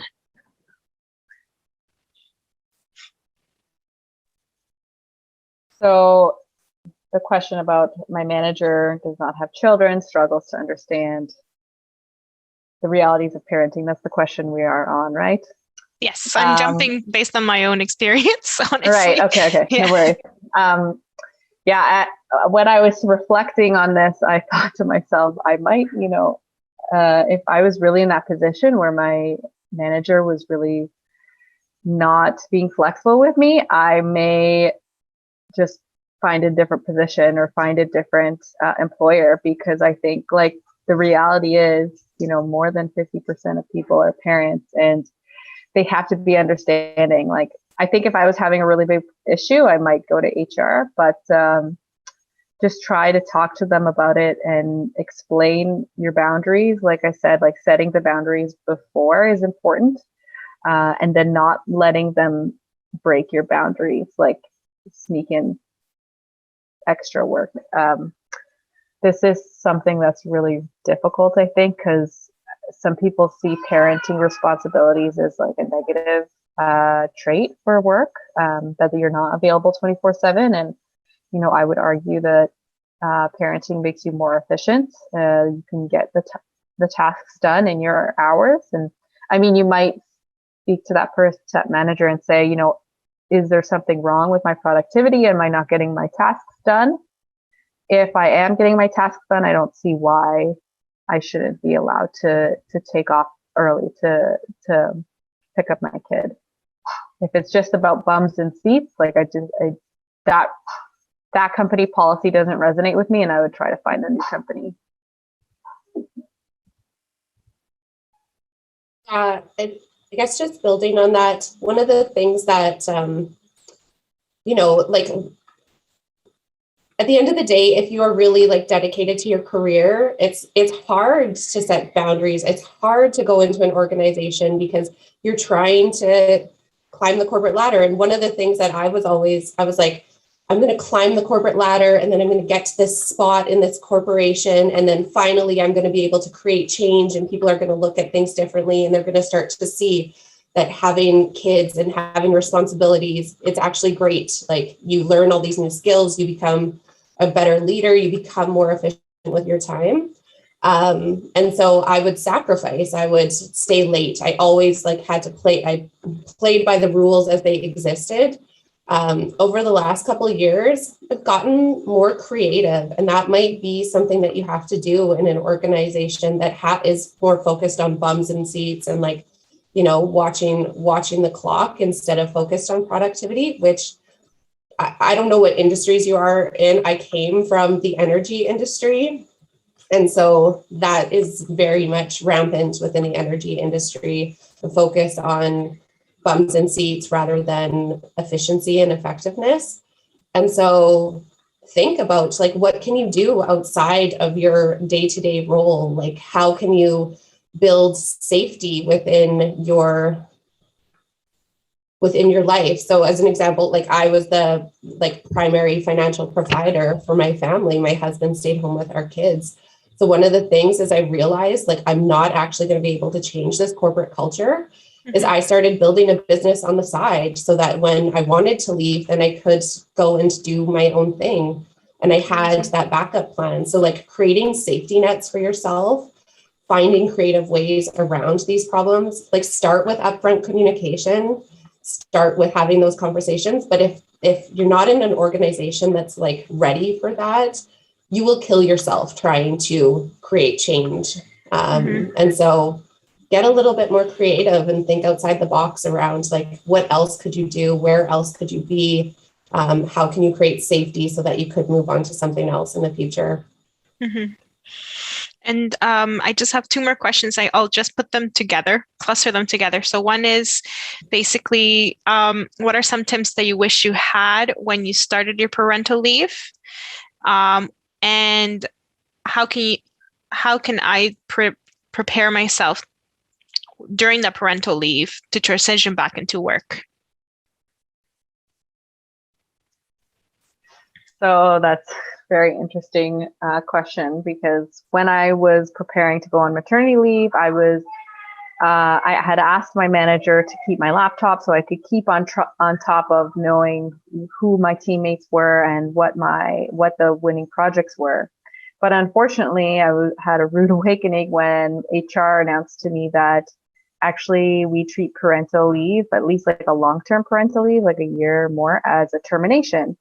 And so they took away my laptop, and I wasn't allowed to keep even my emails open. Like they shut everything down. So it was really frustrating for me because I in that case, I asked my manager to forward me all these company emails, team emails, so that I could keep in the loop. But of course he forgot. And like, I think he sent me a couple halfway through when I emailed him to remind me, and then he stopped. So what I've been doing is I've been messaging my coworkers kind of once a month or every other month just to see what's going on, if we have two new teammates, and they kind of keep me in the loop. Actually, Maria, who's on this call, it's about to end. She was one of my colleagues, so she kept me in the loop. But it's very tough. If your company will let you keep your laptop, I recommend you do, not to work, but just to keep in the loop of like company emails and projects. Sorry, Sarah.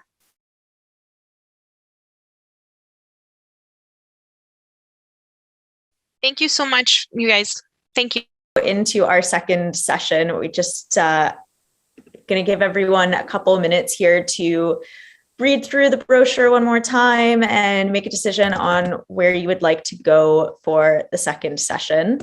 So I'll go ahead and share the link again and share the brochure document again, just so that both forms are available. So take a minute, read through it, and you'll see that same message pop up in the corner saying join a breakout room in a couple minutes here once you've had a chance to read through and decide on your next move.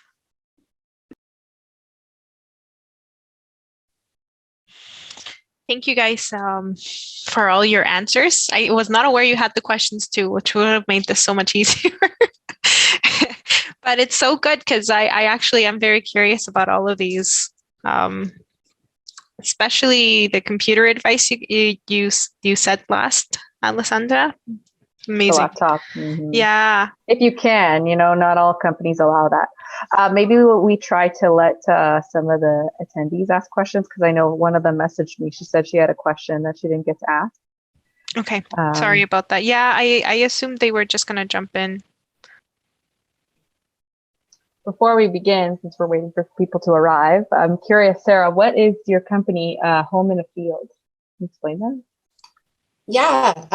So it's creating space for personal and corporate transformation. So on the personal side, I run a course called Living with Intention, which is around like actually creating a strategic plan for your life. And then 40 days to well-being, which is just like small daily practices in yoga and sound therapy and breath work and things like that. And then on the corporate side, I run this thing called the Culture and Inclusion Experience, where people share their stories of exclusion in the workplace, and then over the course of 8 weeks, build solutions that they can present to their organizations. Cool. Thanks. And yourself, Alessandra? Where is your company? Yeah, so I work as a transportation engineer with SEMA Plus. It's a French-Canadian firm. I think we're based mainly in Burlington, but there's also an office in Toronto and Ottawa. Yeah. I work as a new grad in structural engineering with Arup. Oh, nice. Yeah. Did you just start there? I have some friends that work there, I think. I did, yeah. I started January. I used to work in a smaller consulting firm before that, after graduating, but I did the environment was a little bit more friendly at Arup, we'll say that. Yeah. Yeah, sometimes the really small companies can have really bad company culture. I have a friend who worked at a company with like 20 people, and it was very toxic. They had no HR, so you had no one to talk to if something was going wrong, right? Yeah, and it's very true. Company culture matters a lot. Mm-hmm. Tiffany, did you want to maybe introduce yourself? Yeah, sure. Hi, everyone. I'm Tiffany. Graduated from chemical engineering in 2020. Right now, I'm working in tech, transition from project management to product management. So I'm at an interesting stage in my life. Awesome. What made you join this chat today? Definitely want to have kids, assuming that's in the cards in the future. And yeah, very interested and I guess partly anxious in planning for that, because I definitely value my professional personal development a lot, but I also want to give my kid or future kids the best like home life future as I possibly can. So that's Yeah, that's definitely, I was in your stage. How you're 2 years into your career? I was definitely thinking about it, but I wasn't quite there yet. I got married in 2019, and then COVID happened. Oh, thank you. And then I had my daughter last year. So I'm currently on parental leave right now. Yeah. Sarah over here, she's a veteran. She's got 5. Yeah. So I guess, so I have 5 kids. I had my first pretty much a year after I graduated, just as I was beginning my career. And then, I don't know. My oldest is 14. My youngest is 3. I recently made the transition into tech as well. So I have my business, but then I also am director of investor relations at Thinkific. So I guess we're not a popular topic for young professionals. So we can have an intimate conversation. Though. Yeah. But I'm happy that you have 5, because my personal goal is always 4. So, and people always look to me like I was crazy. So, but I like big families. I come from a family with just one sibling, and I always felt so lonely as a kid. Yeah. Maybe my brother didn't get along too well. So I'm hoping that, I can have 2 boys, 2 girls. We'll see what happens. But no, there's never a dull moment, and nobody is lonely in my house. Excellent. Yeah. Do you have any specific questions, Tiffany, for us, or? No, I'm just super excited to hear how both of you managed all the hecticness that is already work, and adding child or children into the mix, I'm sure just further complicates certain situations. So very excited to learn from both of you. Okay, so, Michaela has a bunch of questions for us, but I can just give you a little background on how I came to be where I am now. So I'm still on parental leave. So this is my first child. Definitely, I was nervous telling my boss that I was pregnant, but with COVID happening, me and my husband were like, this is a perfect opportunity to have a kid because we're at home anyway, so we won't have any FOMO when because none of my friends are in that stage. It's so interesting how life works out, and most of your friends are not in the stage, and then you're ready to have kids, because there's just like a divide. I notice it's like the friends who don't have kids and then the friends that do. But regardless, we decided that's what's best for our family. So we went for it. And I didn't end up telling my boss until I was like 5 or 6 months pregnant, because I was just really nervous. But I mean, I didn't have to be, but companies, they don't really need to know until like the very last stages, but it's nice to tell them a couple months in advance so that they can prepare and like hire someone to replace you temporarily. It was very unique for me because I was working from home. Nobody could see that I was pregnant, right? So I could have hid it until the very end, but I didn't. I'm very lucky. My manager, he has a 1 or 2 year old now. So he was very understanding. And so they just kind of wished me well. Unfortunately, I was telling Michaela in the previous panel, I tried to take my laptop home with me because I really wanted to not work from home, but just keep in touch with emails to find out what projects are being won and what new teammates I have. But my company treats maternity and parental leave, any long-term leave, so I took 12 months, as a termination. So they did not give me my laptop. So alternatively, I've been texting my coworkers to just see what's going on. So that's kind of like where I'm at. And now I'm I'm starting work end of June. So I'm looking into daycare and figuring out that schedule.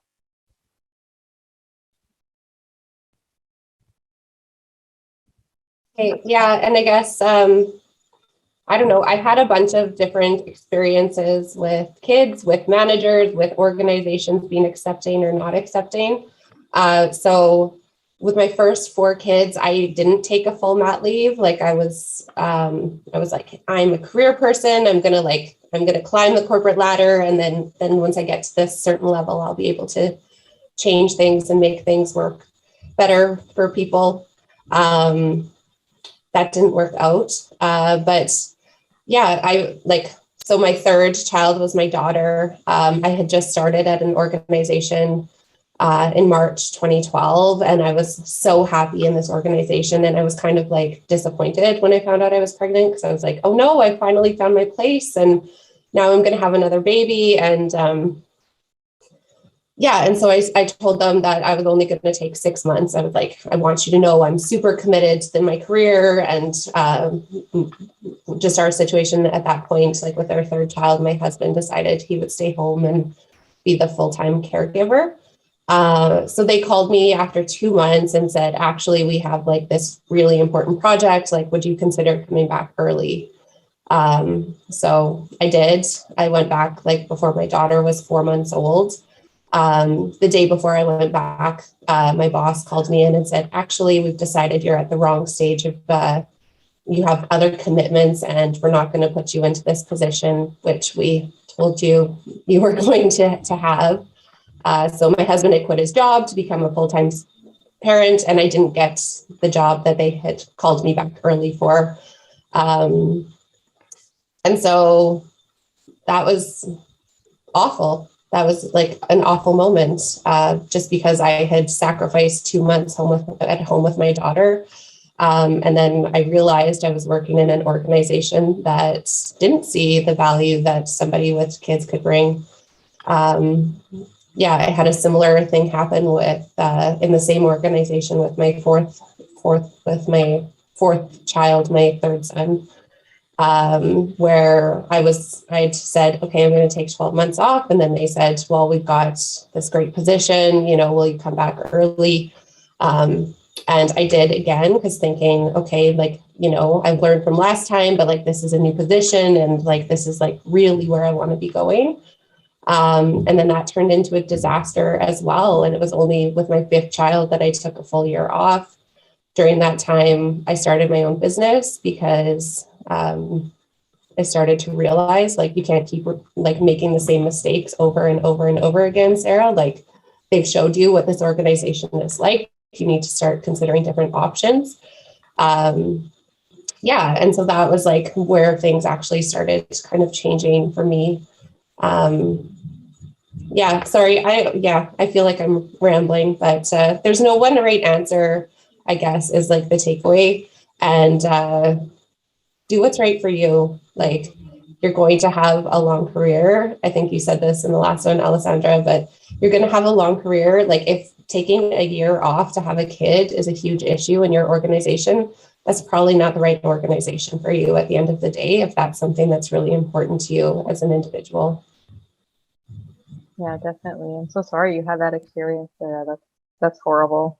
Sounds like you made the right move by leaving and creating your own company. Sounds like you're thriving now though. Yeah. Thank you for sharing that very vulnerable experience. And yeah, I'm very happy for you that you're happier now. Thank you. Yeah, no, it's I don't know, you learn, right? Like even in these terrible situations, you can learn new things and move forward. So yeah. Having strong women mentors in my career definitely helped me see that, you know, it's important to plan your life the way you want. And like you were saying about the funeral, what was it called? The funeral exercise. The funeral exercise, yeah. Where you see yourself in your funeral and what you want to be remembered for. Definitely. Oh, is that the exercise where you imagine what you would want people to say in their eulogy of you? Yeah, like who's at your funeral, right? To like get like a very long-term kind of vision for the type of life you have and who is actually important to you, and to use that type of information to guide your decision making, I think is critical. Mm-hmm. Yeah, absolutely. So make your family decisions based on what you and your partner or just you yourself want, not based on your work or your work goals. And you shouldn't be personal decision only. And work will be there when you get back. 100%. It's not going anywhere. I think Tiffany, you might relate to this, and you guys probably experienced it as well.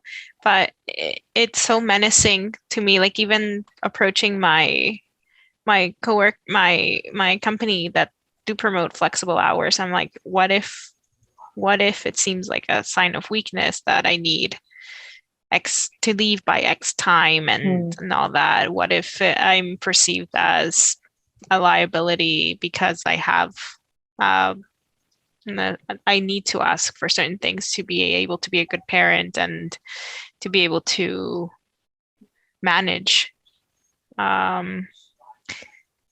After working for 5, now 6 years in the engineering industry, I've realized that it is way more expensive to hire and train a new person than it is to like let someone go over something, and they will never let you go over something as trivial as that. They might give you a hard time, in which like this is why I say that you should always like stick to your boundaries and like say that like this is the time I have to leave and I'm sorry I'm not available after this time. I even refused to have a company phone. Like I refused. I do not want to be like called after like my work hours. Like no. and I think it was it you, Sarah, that mentioned about the longer you wait, the more responsibilities you have. Like once you reach those senior positions, you are expected to be available a little bit more because you're getting paid so much more and you have more responsibilities. So while you're like junior, every extra hour that you work, you better be getting paid. Like I remember I would mark every single hour that I was working because that is your right to be paid. And like they should not be bothering you after hours. And if they are, it's not a good company. But you can kind of decide for yourself, maybe I can do this now, but when I have kids, I'm going to have a hard line. So I remember I did work late sometimes when I was still without children, but now like I'm going to come in there and like tell them this is like a hard no, like I'm not flexible for for this. So you kind of have to go and work and talk to your manager and really like communicate, this is what I need to succeed in the company. And this is how you can support me. Good luck. It's a hard conversation, but no one else is going to stick up for you except for you. You are the only person who's going to defend yourself. You know, your manager at the end of the day wants to make money for the company, and like, it's their job to be your manager. It's not what they necessarily want to do. You know, like they're not your mentors. They should be your mentors. But at the end of the day, you have to speak up for yourself. Yeah, that's a good point. Mm-hmm. That's still We terrifying. have a hard time doing it. We have a hard time doing it. Yeah. It's super hard. One of the things that helped me kind of, because I had that mindset of like, okay, no, I'll play by the rules as much as I possibly can. And then once I get to a position of authority within the organization, I'll start to change things. And I've realized like me having difficult conversations opens the door for other people to have these difficult conversations. Me like saying like, this is what I need, helps open the door for other people to stand up and say, okay, this isn't working for me either. So that kind of mindset shift really helped me. Like, it's not just about your experience. It's about like, you're helping create an organization that's going to be better for more people in the long run. But it's super hard. Like, if you don't work in an organization that values people who speak up, or if it is like, put your head down and like the way you get ahead is working longer hours here, like the culture of an organization is going to dictate like how people respond to that type of openness. But somebody unfortunately has to be part of that change, or else you're going to create an organization that doesn't have any diversity within it, that isn't inclusive, and that's actually not good for business, right? So it's definitely like people look at it and think like, okay, this person's willing to work 12 hours a day. Great. Like, that's really good for business. At the end of the day, that's not, because they get burnt out. They're not like critical thinkers. They're not creative. They're not strategic. It is a harder, I don't know, it's a harder point to make when you're speaking to managers and to decision makers in organizations. But if you don't do it, then other people in your organization are also going to suffer and not be able to speak up, and are going to be stuck in this culture that's just terrible. Yeah. I think it's so funny that as women, we have to think about, oh, this will help other people, so that's why I should do it. I shouldn't do it for myself, but I should do it for other people. You know, like, as women, we are constantly thinking about others rather than ourselves, you know, like, I think it's hilarious, but that's definitely the reason why I spoke up. I remember I was getting bullied in the workplace, and I saw other women getting bullied. And in the end, I decided to speak up because I wanted to make sure that other person was getting taken care of as well. But how hilarious is it that we have to do it for other people, not ourselves? Yeah, no, that's like such a great comment. But it is the truth, though, because if you think about it, like, even in like construction site safety, some materials are not designed for women. Like the harnesses that you have to put on are not designed for women. And if like in my case, if there wasn't this 2 people that complained, it wouldn't have gotten done. We wouldn't have gotten harnesses that are better suited for us. So if it's up to us.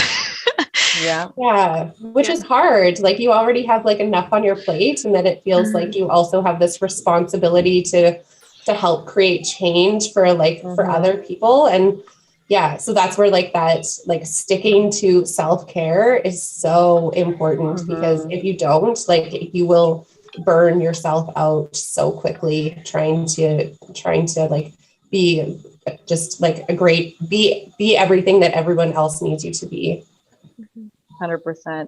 I also recommend getting you a mentor that boosts you up, because it gives you so much more confidence to like go and have these hard conversations. Like, I've had a couple of female mentors, and they don't necessarily have to be in engineering, you know, just any like senior woman at any company.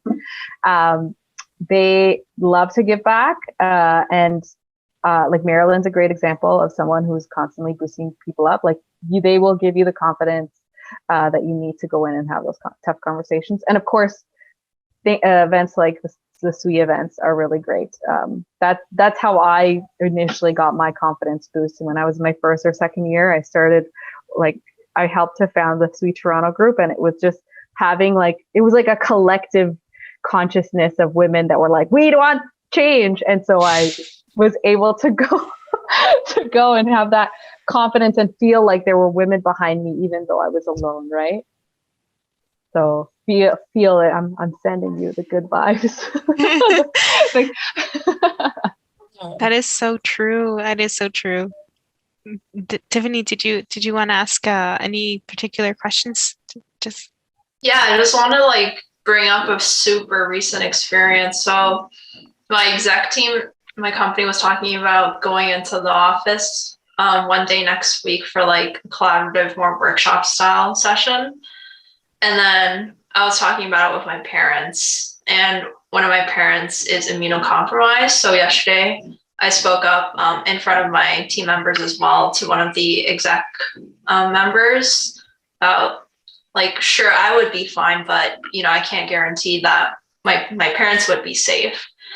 And then the exec team member was totally fine with me not going on site. And after that meeting with everyone, my teammates ended up thanking me because they said they were personally so anxious about what sounded like us all having to go into the office. And I think that gave them, seeing me speak up in front of the exec team member, gave them the courage to also go and make their respective cases as well and express their concerns. Oh, that's awesome. Good for you for speaking up. Mm-hmm. Yeah, it had been on my mind for days. Wasn't sleeping well, so I was like, might as well speak up. What's the worst thing that could happen? I could try to find a new job. Exactly. Wow. And you protected your family, this is it. The company is not looking out for your family. You're the only one doing that, right? Exactly. Gotta protect who I love. 100%. Good for you for speaking up. It takes a lot of courage, but glad you did it. I'm glad I did it too. For everyone involved. Yeah, and that skill set's going to serve you well through the rest of your career too. Yeah. And I think that's the funny part. It seems so scary, but once I tried doing it, looking back now, I was like, I guess it wasn't that bad. It wasn't as scary as I thought it might be. Now you're going to speak out at every meeting that you don't agree with something. I don't know how the exact team's going to respond. It's like the can of worms. Once it's open, that's it. There's no shutting you up. Yeah. Exactly. Oh, yeah. I'll add just on that. So I had an experience of speaking up where it did not go well. And so, but I ended up leaving the organization, but I'm so much better off for it at the end of the day anyways.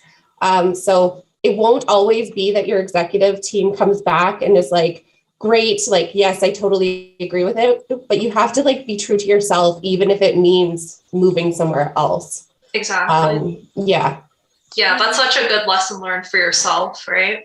Yeah. Mm-hmm.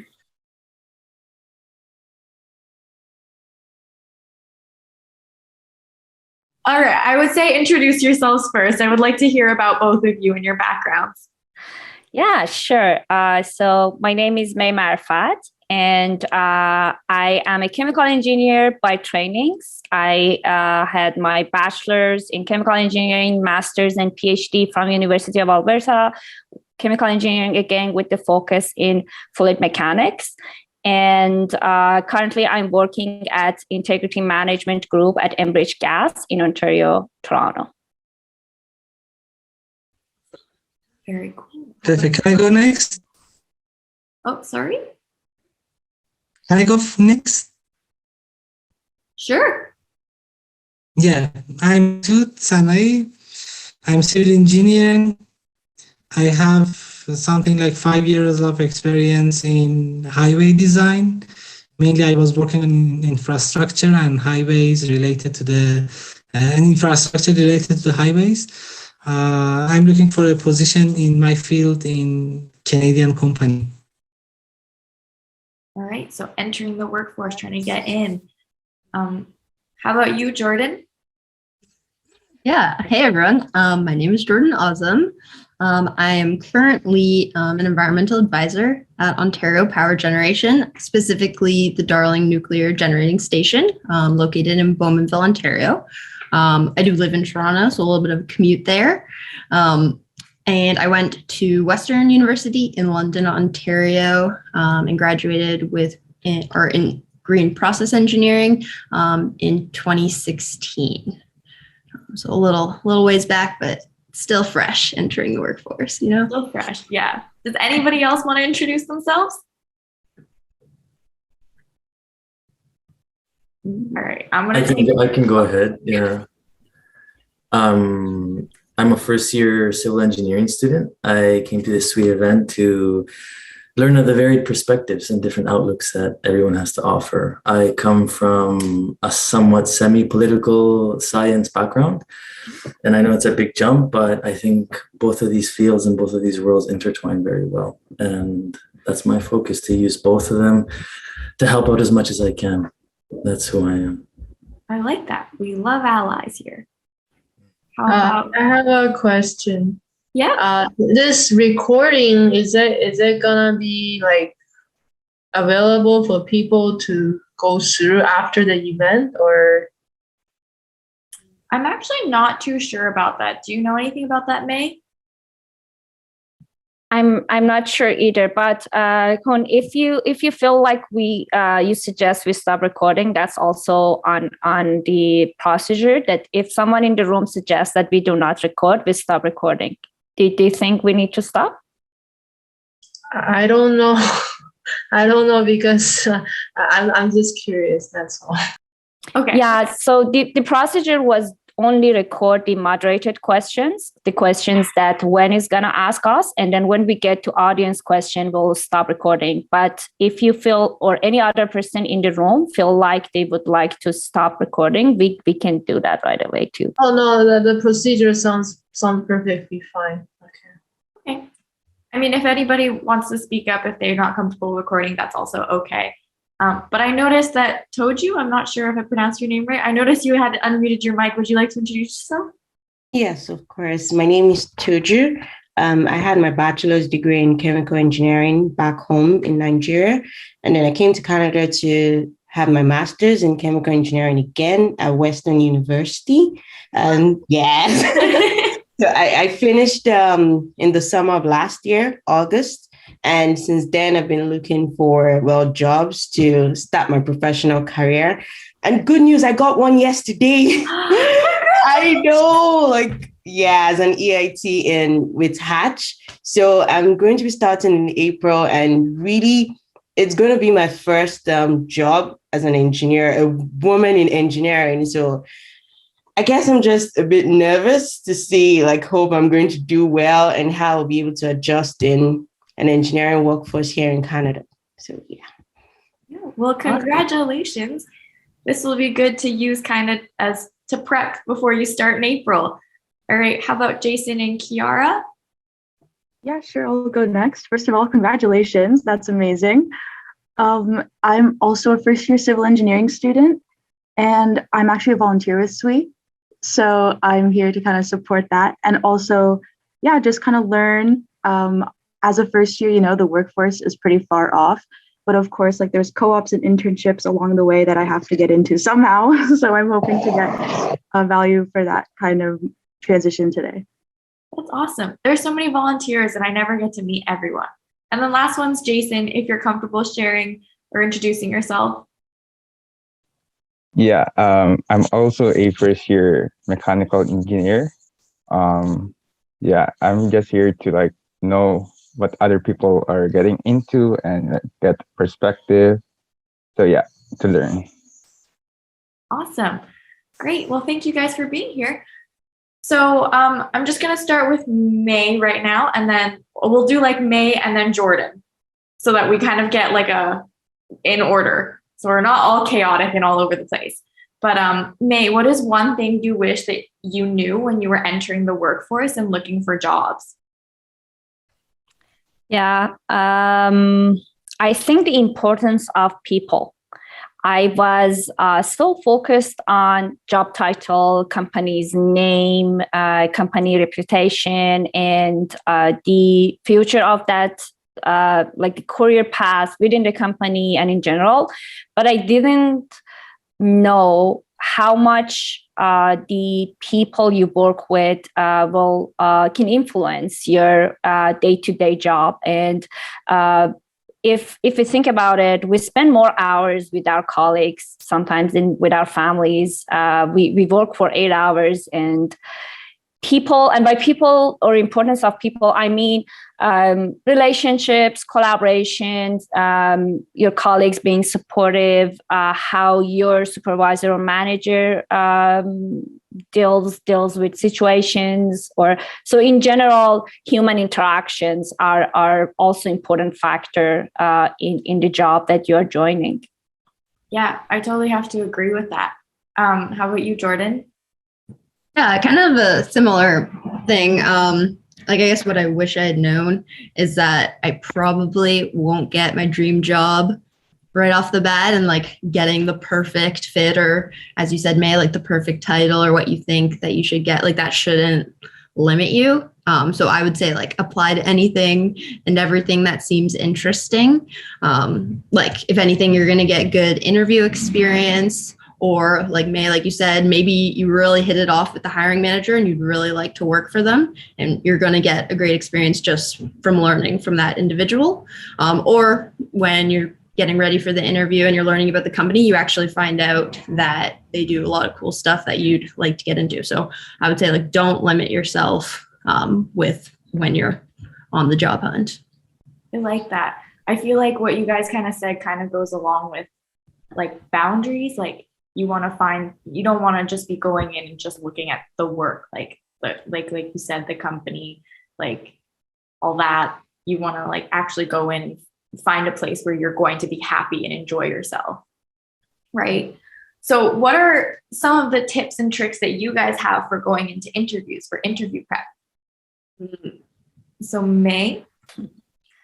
Yeah. So for interviews, I'll share that the last interview that I got, someone that was on the committee later on commented that they were really happy with how I answered the questions, and they actually mentioned which questions they were impressed with my answers. And the thing is, I actually like learned how to answer those questions through a lot of reading I did on different resources available online. So there are a lot of resources that you can go through and learn how to answer difficult questions in interview, because there are some very simple, easy questions, what you did, and you have to also be prepared how to answer those about projects you worked on. But the hard questions are normally behavioral questions or scenario questions that you kind of like may take you by surprise, that you don't remember story. But the thing is, for my interviews, I was so prepared that there was no questions that I didn't read about before. So I was kind of like ready for the whole thing. So take your interviews, even the ones that you are not that interested in, very seriously and prepare for them. And one resource that was very helpful for me was, I think LinkedIn, there were some LinkedIn videos and sample on people answering questions, or people kind of like mock interview with people. So LinkedIn also has some resources that you can go through and prepare yourself for those questions. And then so what I did was I put together a document called interview questions, and I had, 30, 40 questions that I would go through them, and I didn't practice word by word, but what I would say, but I had a story to share for each of the questions. Even when they tell you, did you do any coding, for example, any programming? You don't say, yes, I did Python, MATLAB, and this. You have to kind of tie it to a story of, yes, I used this for this project, and the outcome was this, and kind of summarize what you shared, what you said, and how that ties into the role or company that you're applying for. That was a really good answer. Jordan, would you say you do the same, or like anything you do different? Yeah, I was like, May, you nailed it. Yeah, I would just add, I guess, another tip is to make sure that you know about the company. That usually comes up, and you also just want to know like what you're getting into, like what are the company's mission, what are their values, so that you can tie that into also your examples, like how you are a good example of all of those things. You mentioned LinkedIn, May. Another one is Glassdoor. Oftentimes that website has like questions that people have put that they received in the interview. So you can search the company, and then you can even search the department and the job. So you could get like the exact same question, so you're more prepared. I found that really helpful. Yeah, similar, May. I also have that document. And like you said, with examples, I use like the STAR format. So you have a situation, a task, an action, and a result. So all my examples kind of have that format that just makes it easy, one, for me to remember. And then two, it's like really to the point, like you were asking me this question, here's my answer in this clear format where I had a successful result. So I find that really helpful. And then I would also say like do a mock interview. So when you have all these questions and you have all your answers prepared, I would say like get family or friends to kind of go through the questions, just because it's one thing to like read it. You have the question, then you're like have your notes, but it's one thing to actually be on a face-to-face and like going through it and thinking, okay, what do I want to say for this? How do I want to say it? What's my body language? Like going through the actual motions of an interview. So I'd say. So both of your answers were both pretty similar. It's all about the prep. Going back to the interview questions, how do you guys prepare for technical interviews? Yeah, one thing I did was I reached out to people. So when I got the interview invite, I went to LinkedIn and find who works in this group.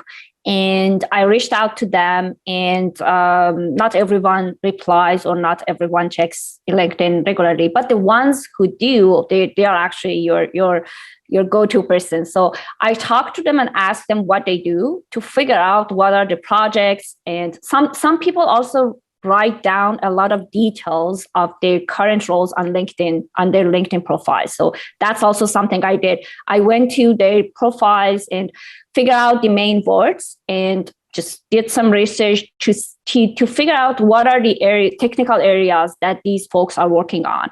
And then, for example, one of them was that I figured they use SPSS for the modeling. So I didn't use the SPSS that much. I was familiar with the software, but I went and learned about it prior to the interview because I knew that they would ask me. And I figured that it works pretty similar to the other programming languages that I use. And then I just tried one little thing that I had in mind, used the SPSS to produce some like results. And then I figured, oh, this is easy, I can figure out. Then in the interview, I mentioned that, yes, I'm familiar with SPSS, I know how, and then mentioned the things that I actually tried on.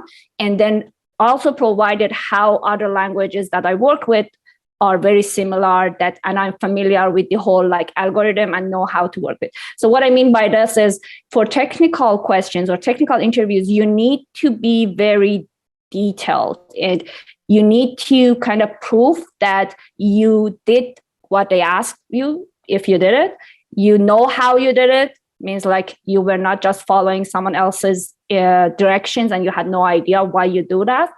And also, you're comfortable expanding that experience to new projects and apply those skills on new topics. So kind of you have to showcase this during the interview. So that's what I did to figure out what would be the questions that they will ask me, which areas of like technical. And I went through, so for industrial interviews, one challenge I had was in industry, people use a lot of standards and codes that like, especially for regulated companies that are not accessible to public.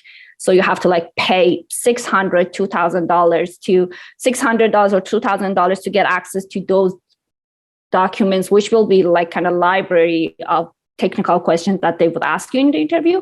But what I did is I just Googled and find open sources similar documents, like kind of like summary, and then read through them. And then when they asked me, do you know the definition of this technical word? I referred, and I also said that I found this definition on this open source document, and this is how I'm familiar. So for the technical part, you need to be more detailed and ready to tie everything they ask to your own experiences and whatever you did before in the projects, or just I researched this or I learned about it yesterday. That's also fine, but you need to show that you understand the topic.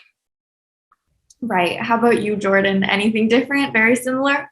Yeah, I'm just here sitting being like, May, you've definitely been way more prepared from a technical perspective in any interview that you've done that I've ever done. So good on you. I would, everything you just said, I would just reiterate that leveraging, knowing what the job description is, kind of picking out pieces of that, and then leveraging your network to find out more about that area if you aren't, say, an expert. And then, yeah, good old Google. Like everything you want to find out is on the internet. So come prepared. I would say, like you said, to like know high detail. I don't know if that's like necessarily, like that's obviously would be very impressive and ideal to know everything that you is being asked in a technical interview. But I think it's also okay to say like, I don't necessarily know the answer. I think I could find this here, here, and here, whether you're referencing like a regulation that you know would be, and just showing that you're willing to learn and you are open to admitting that maybe you don't have all the answers, but you're willing to figure it out and open to learning. So awesome. I appreciate both those answers. One was very like how you prepare, and the other was like, but it's okay to admit when you don't really know everything. So when moving on from like applying to jobs, what can you do to stand out from your current job when you're like in a new job, when you're competing against, your classmates and your coworkers? Yeah, I want to ask Jordan to answer this first. I feel like I'm dominating the conversation here.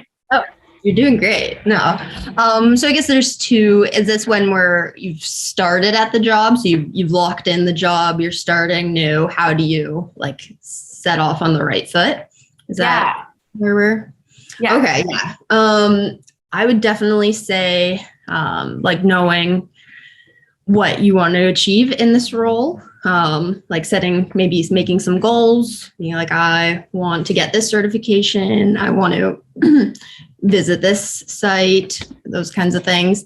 And then having a conversation with your supervisor, your boss, your manager, and just being transparent. And this is what you're hoping to achieve. Like, what can I do to get there? And then also in that conversation, asking them what their goals and expectations are for you, because how you're going to be set apart or know that you're doing a good job is at the end of the day, like meeting what they hired you to do. So you want to have a good understanding of what that is, and then constant weekly, monthly, like checkpoints just to see that you are on track, you are developing, improving as they would hope you would. And then going back to your goals, like, are you on track with those? So having those constant check-ins, I would say, is important. Yeah. How about you, May?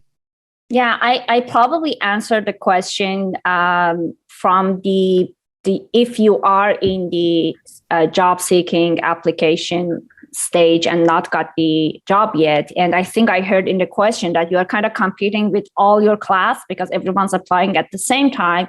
I just want to say that probably don't take this as a competition, that for each single role you're competing with your whole class and also every other college and university that graduated at the same time with you, because there are so many different roles out there and not everyone's looking for the exact type of job that you are applying for. But you will be competing with 100 candidates that they submit their resume.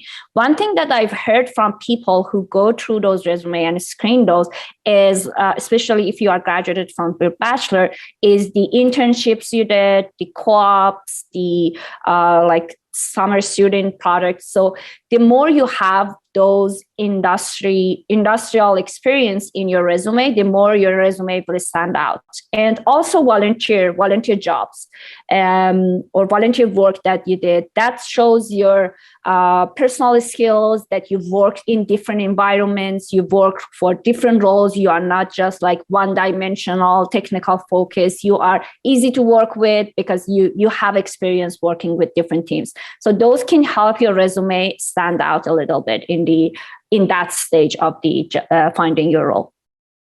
Well, thank you. Kind of going back to that when you're talking about like applying for jobs, and I feel like a lot of people have a hard time figuring out what they want to do. So, in engineering, any degree can take you on lots of different paths.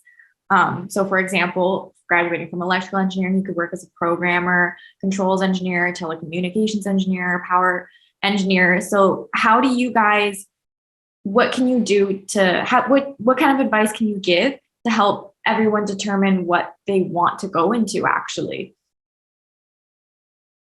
Jordan, go ahead, please. Okay. Yeah, I would go back to, I guess, the thing that I wish I had known. Like, I would say don't limit yourself. Like, if you're an electrical engineer, like, why not apply to all of those jobs unless you know exactly like you want to be a power engineer and you're only going to apply to power engineer jobs, then that's one thing. But if not, like, what's the harm in seeing what's out there and getting that experience? The other thing is, talking to power engineers in the industry. Oh no. Yeah. Just talking, leveraging your network. Off to you, May. Yeah, similar answer. And also understand what's available by going through job postings. Figure out what's actually there and what each role means. That will help you better decide and understand which one will suit you best. And talk to people. Ask them what they do in their day-to-day job. Yeah. 3 seconds. Thank you, everyone. Perfect. All right. So I think everyone is back now. So we're going to go into our second session. We just going to give everyone a couple of minutes here to read through the brochure one more time and make a decision on where you would like to go for the second session. So I'll go ahead and share the link again and share the brochure document again. It's just so that both forms are available. So take a minute, read through it, and you'll see that same message pop up in the corner saying join a breakout room in a couple minutes here once you've had a chance to read through and decide on your next move. I think that first session went well. I think so. Yeah, for this one, maybe we can start with Jordan. No, you're honestly doing such a good job. I'm like, yes, what she said. Sorry about that. I was just thinking like, oh, if we like keep it like within an order, it won't be as like chaotic. And then I realized that, oh, like Jordan would have to reiterate whatever May is saying for a lot of it. No, I think we have different perspectives. No, I think it was good. It was good. I'll go back and forth this time, or Jordan, if Jordan wants to start, or whoever feels like they have the best answer to the question, we'll do it that way. Hop in. Yeah. Hi, Matthew. Hi, Bob. Hello. I know these two individuals on totally separate paths. So Bob's working in the same company as me, and Matthew is one of our volunteers. Introduce myself. Hey, everyone. My name is Jordan Azam. I currently work as an environmental advisor at Ontario Power Generation, specifically the Darlington Nuclear Generating Station, located in Bowmanville, Ontario. I graduated in 2016 from Western University with a degree in green process engineering. I did not do any further education, I guess master's or anything. My partner is currently finishing his MBA, so I do have some insight if we want to talk more about that. But May is definitely your go-to for post-secondary or post-grad education. Thanks, Jordan. I can go next. My name is May Marifat, and I'm a chemical engineer by training. I got my bachelor in chemical engineering and then continued for master's and PhDs, both in chemical engineering focused on fluid mechanics and fluid dynamics. And both my master's and PhD were focused around industry problem solving. So they were funded by different companies, and they would bring us problems or questions that they have, and we're trying to define a project based on that, and then would report to those industrial stakeholders quarterly on the results. And after my PhD, I joined Enbridge Gas, and currently I'm working at the Integrity Management Group at Enbridge Gas in North York, Toronto. Awesome, thank you. So I think this is always a good question to start off with. But then we'll get into the grad questions as well. But so what are one things that either of you wished you knew before you entered the workforce and looking for jobs? I can start. So I wish I had known that I don't need to, and I probably won't get my dream job right from graduation. Like the perfect job doesn't necessarily exist, or it doesn't necessarily look like what you think it does. So I would say, like, when you're applying for jobs, like, don't limit yourself, apply for anything and everything that looks interesting. If anything, it's good experience from an interview perspective, getting to know someone like the hiring manager, the HR manager, maybe a position comes up in the future that they think you would be, sorry for my dog, would be a good fit for. So you've just made that connection by applying to this job. Or when you're like learning more about the company, prepping for the interview, you'll find out that they do a lot of cool stuff that you want to get involved in. So I'd say don't limit yourself. I like that. How about you, May? Yeah, in the last breakout room, I mentioned that I wish I knew the importance of people in my experience, day-to-day experience working. At the end of the day, you are working with people, for people, you're talking with people all the time, you're introducing your ideas, and you are solving problems with your colleagues. So people are very important, and the way you may be able to get yourself familiar in the job searching session or in during the interviews is asking good questions, because at the end of each interview, you have the opportunity to ask questions. So think about things that are really important to you. For example, like how the people leader that is interviewing you supports innovation in his or her group, or ask questions like, what do you do at like on the day-to-day basis? So questions that are really helps you imagine and have better understanding of what the nature of the job is, how people treat each other within that group. So that helps you decide better if you have two opportunities to go with the one, and also try to connect with whoever is interviewing you, to, as I think Jordan also talked about this, to see if they are people that you want to spend 8 hours a day with, and you enjoy talking to them, and they kind of connect with your ideas, the way you think. So those are also important factor I didn't know before joining. Awesome. I like that. So that was kind of like both of you were basically saying, like, it's like in the last breakout room, you guys were saying it's not about status. It's not about, what you thought you were going to be doing. It's not about the company. It's about trying to choose your own happiness. And I like that when you guys were kind of saying like that the interview process is not just them interviewing them. It's basically you interviewing them to figure out what you like. So going into like kind of figuring out what you like to do. So I know Wayne was talking about his MBA. So one of the questions we have here is that school can be very all-consuming, so it can be challenging to think of what else is out there. So if you plan to shift away from academia post-graduation, what should I be doing while I'm in grad school to help with my transition into the industry? And same thing as when you're an undergrad, what should you be doing? And how can you determine whether, going into academia or industry is the right path for you? Well, I think everyone in this session, which is different from our last session, are past the undergrad stage. Because what my answer would have been in that session, we've been asked, is like get as much co-op and internship experience as possible. It's really a great flavor of the working world to see, and also a flavor of specific industries. You could switch it up with your co-ops, internships, because it is really just a set period of time. You work on a few things, kind of get a good understanding if you could see yourself at that company in that role, kind of thing.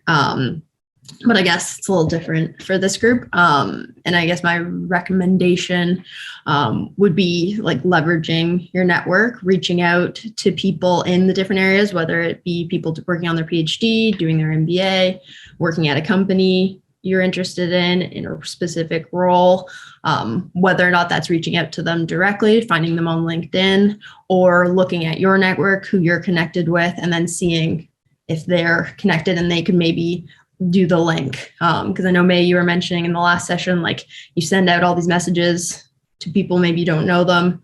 I think the percentage goes up significantly when you get like an introduction from someone else who knows that person. Like you're much more likely for them to give you 15 minutes of their time for a coffee chat where you just get an opportunity to ask them like, yeah, what their day-to-day looks like. So you get a better understanding of whether it's something you could see yourself doing. So yeah, I would definitely say leverage that network, whether directly or like you're making it happen, that connection, or you're using your existing network to expand your network.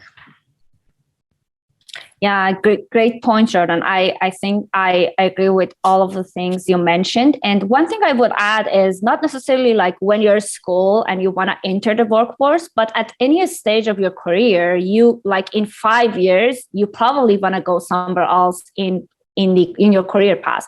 You want to either get promotion, you want to go become a people leader, or sometimes people just want to go to like change their sectors, go to another sector. So what I would suggest you do is imagine that you are 5 years ahead of yourself, and imagine that you're applying for a job. The first thing you do is you find companies, you find roles, and you find job postings that are posted currently.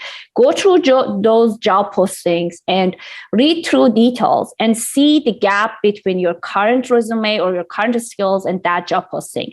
And then plan how you are going to gain those skills in 5 years. So, and then bring that to other people, like what Jordan mentioned. When you talk to people, tell them your goals. That's where people give you the best advice. Tell them, and also ask them to share stories rather than advice. That's also where you get the better advice, because they're actually telling you the truth rather than their perception of what you should do that they haven't done, because you think they're successful. So you want to kind of know what they did rather than what their opinion are on the like job searching or finding promotion. So try to, for example, if you want to be a people leader, you go through the job posting and you figure out that there are a list of skills that you are asked to have, or you will ask to provide examples that you did. And then this is something that I actually did. I asked someone who was a people leader, manager, that, okay, I want to become a people leader in 5 years. What's the skills? What do you ask me in the interview if you want to hire me that I don't have today? And then they mentioned, work on your technical competency while also figuring out leadership skills. Technical competency is also as important as technical. I think Zora also mentioned this. So figuring that out and then map out what you want to do at this stage. So if you are in a school, search out job posting for entry level. If you are already working, search out job posting a little ahead of yourself, and then plan how you want to reach that state to be ready to do those interviews. Awesome. I think those are both very thorough, and they essentially answered a lot of the questions that we get and we already have here, where it's like, how do you figure out where you want to go? Like, because there are so many ways that like engineering can take you. But I guess to follow up with questions like that, what if you go into a job thinking it's what you want to do because you've done all this and you've prepped all this, and then, I don't know, like 1 month in, you're like, this isn't for me. How do you deal with the politics of that, trying to leave or trying to switch? Do you stay? Do you keep trying to figure it out? Like, what do you guys suggest in that case? Ooh, That's a tricky one. That is a tricky one. Like, I would say if you're not happy, like, well, there's a balance. There's happy.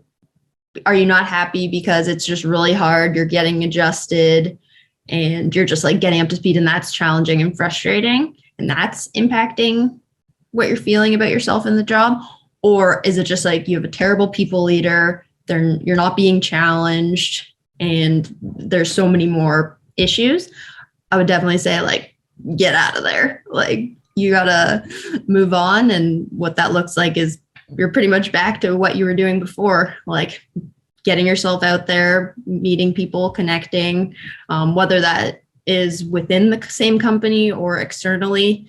I would say internally might be easier, just because you're already there. You have the org chart to see what other positions, who is in that position. So you have that resource.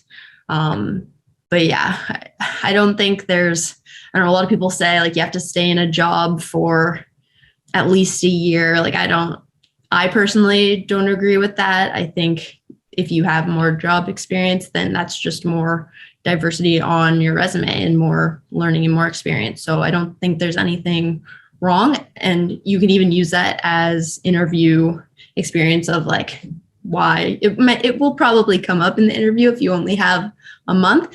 But honestly, if it's a month, you could just leave that out. You don't even need to put that on the resume. But if you do want to keep it and it comes up, I would just say use it as interview fuel, as examples to be like, this was a difficult situation. This is how I got out of it. And this is how I dealt with it. And I'm moving forward. So I'd say. I've actually been in that situation exactly. Oh, no. So as soon as I graduated, I worked doing geotechnical engineering at Golder, and I thought it was going to be a lot different. Mm-hmm. And after 3 months, I passed my probation, but I still wasn't happy or anything. So I looked for a structural engineering job, and it actually came up in the interview, like, why did you leave that? And I kind of tailored it like it was not for me, and I wanted to do structural engineering, and I'm a recent graduate, so it's good to get experience in different areas. So I think it's better to leave earlier in your career, because that, even if it's like a complete different thing like geotech to structural, you might not get experience towards your PEng from that geotech. So you'll have to restart your 4 years. That's awesome. That's really good advice from someone who's actually been through it. What do you think, May? Yeah, I thank you for sharing, Matthew. That was great to hear a real world example.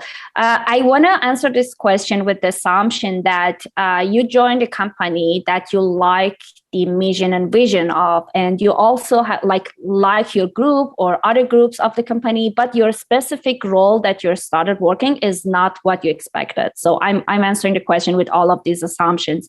In that case, I want to say communicate with your people leader and other people in your team, and first try to understand if there are other things that you can add on to your responsibilities. You can get contribute to other projects that makes you happier. Sometimes you're just bored, or the responsibilities are not that engaging. So you may be able to contribute to other projects and diversify your experience, but also with that opportunity, you can showcase to your people leader that you have qualifications or competency in other skills, other projects, and they may actually switch you to other projects that you're doing a better job in. And so there is a chance to kind of tweak things, and don't get your role as like, this is what I have to do, and I'm married to this for at least 1 year or 2 years or whatever we have perception of that we have to stay in a role. And I just want to say that in some companies, if you sign a contract, there is the 1 year commitment for switching internal jobs. So you cannot necessarily always change within a company. You can always go somewhere else, but within a company, sometimes you have to stay for 1 year, but it doesn't necessarily mean that for that 1 year you have to be miserable. You can always communicate with people. So this is something that I did. So when I joined one of my previous roles, I figured that my job is too easy. Like I would get everything done, and then I could do the same things like ahead of time for the future months and get ahead of my deliverables, but that wasn't the thing that I was interested in. So I communicated with my people leader and other people in my team, and then I got involved in other projects and got more responsibilities, and that actually led to me getting a promotion before the 1 year mark of my career. So that's something that you can benefit from. Not being happy doesn't necessarily mean that this is a disaster. It can bring more opportunities for you if you can communicate, especially technically with people who you work with. That was some really good advice on all three of you guys gave some really good, again, like real world examples. So thank you for that. So I'm going to stop recording now because I see we have 4 minutes left, and I want to get to some of the unmoderated questions.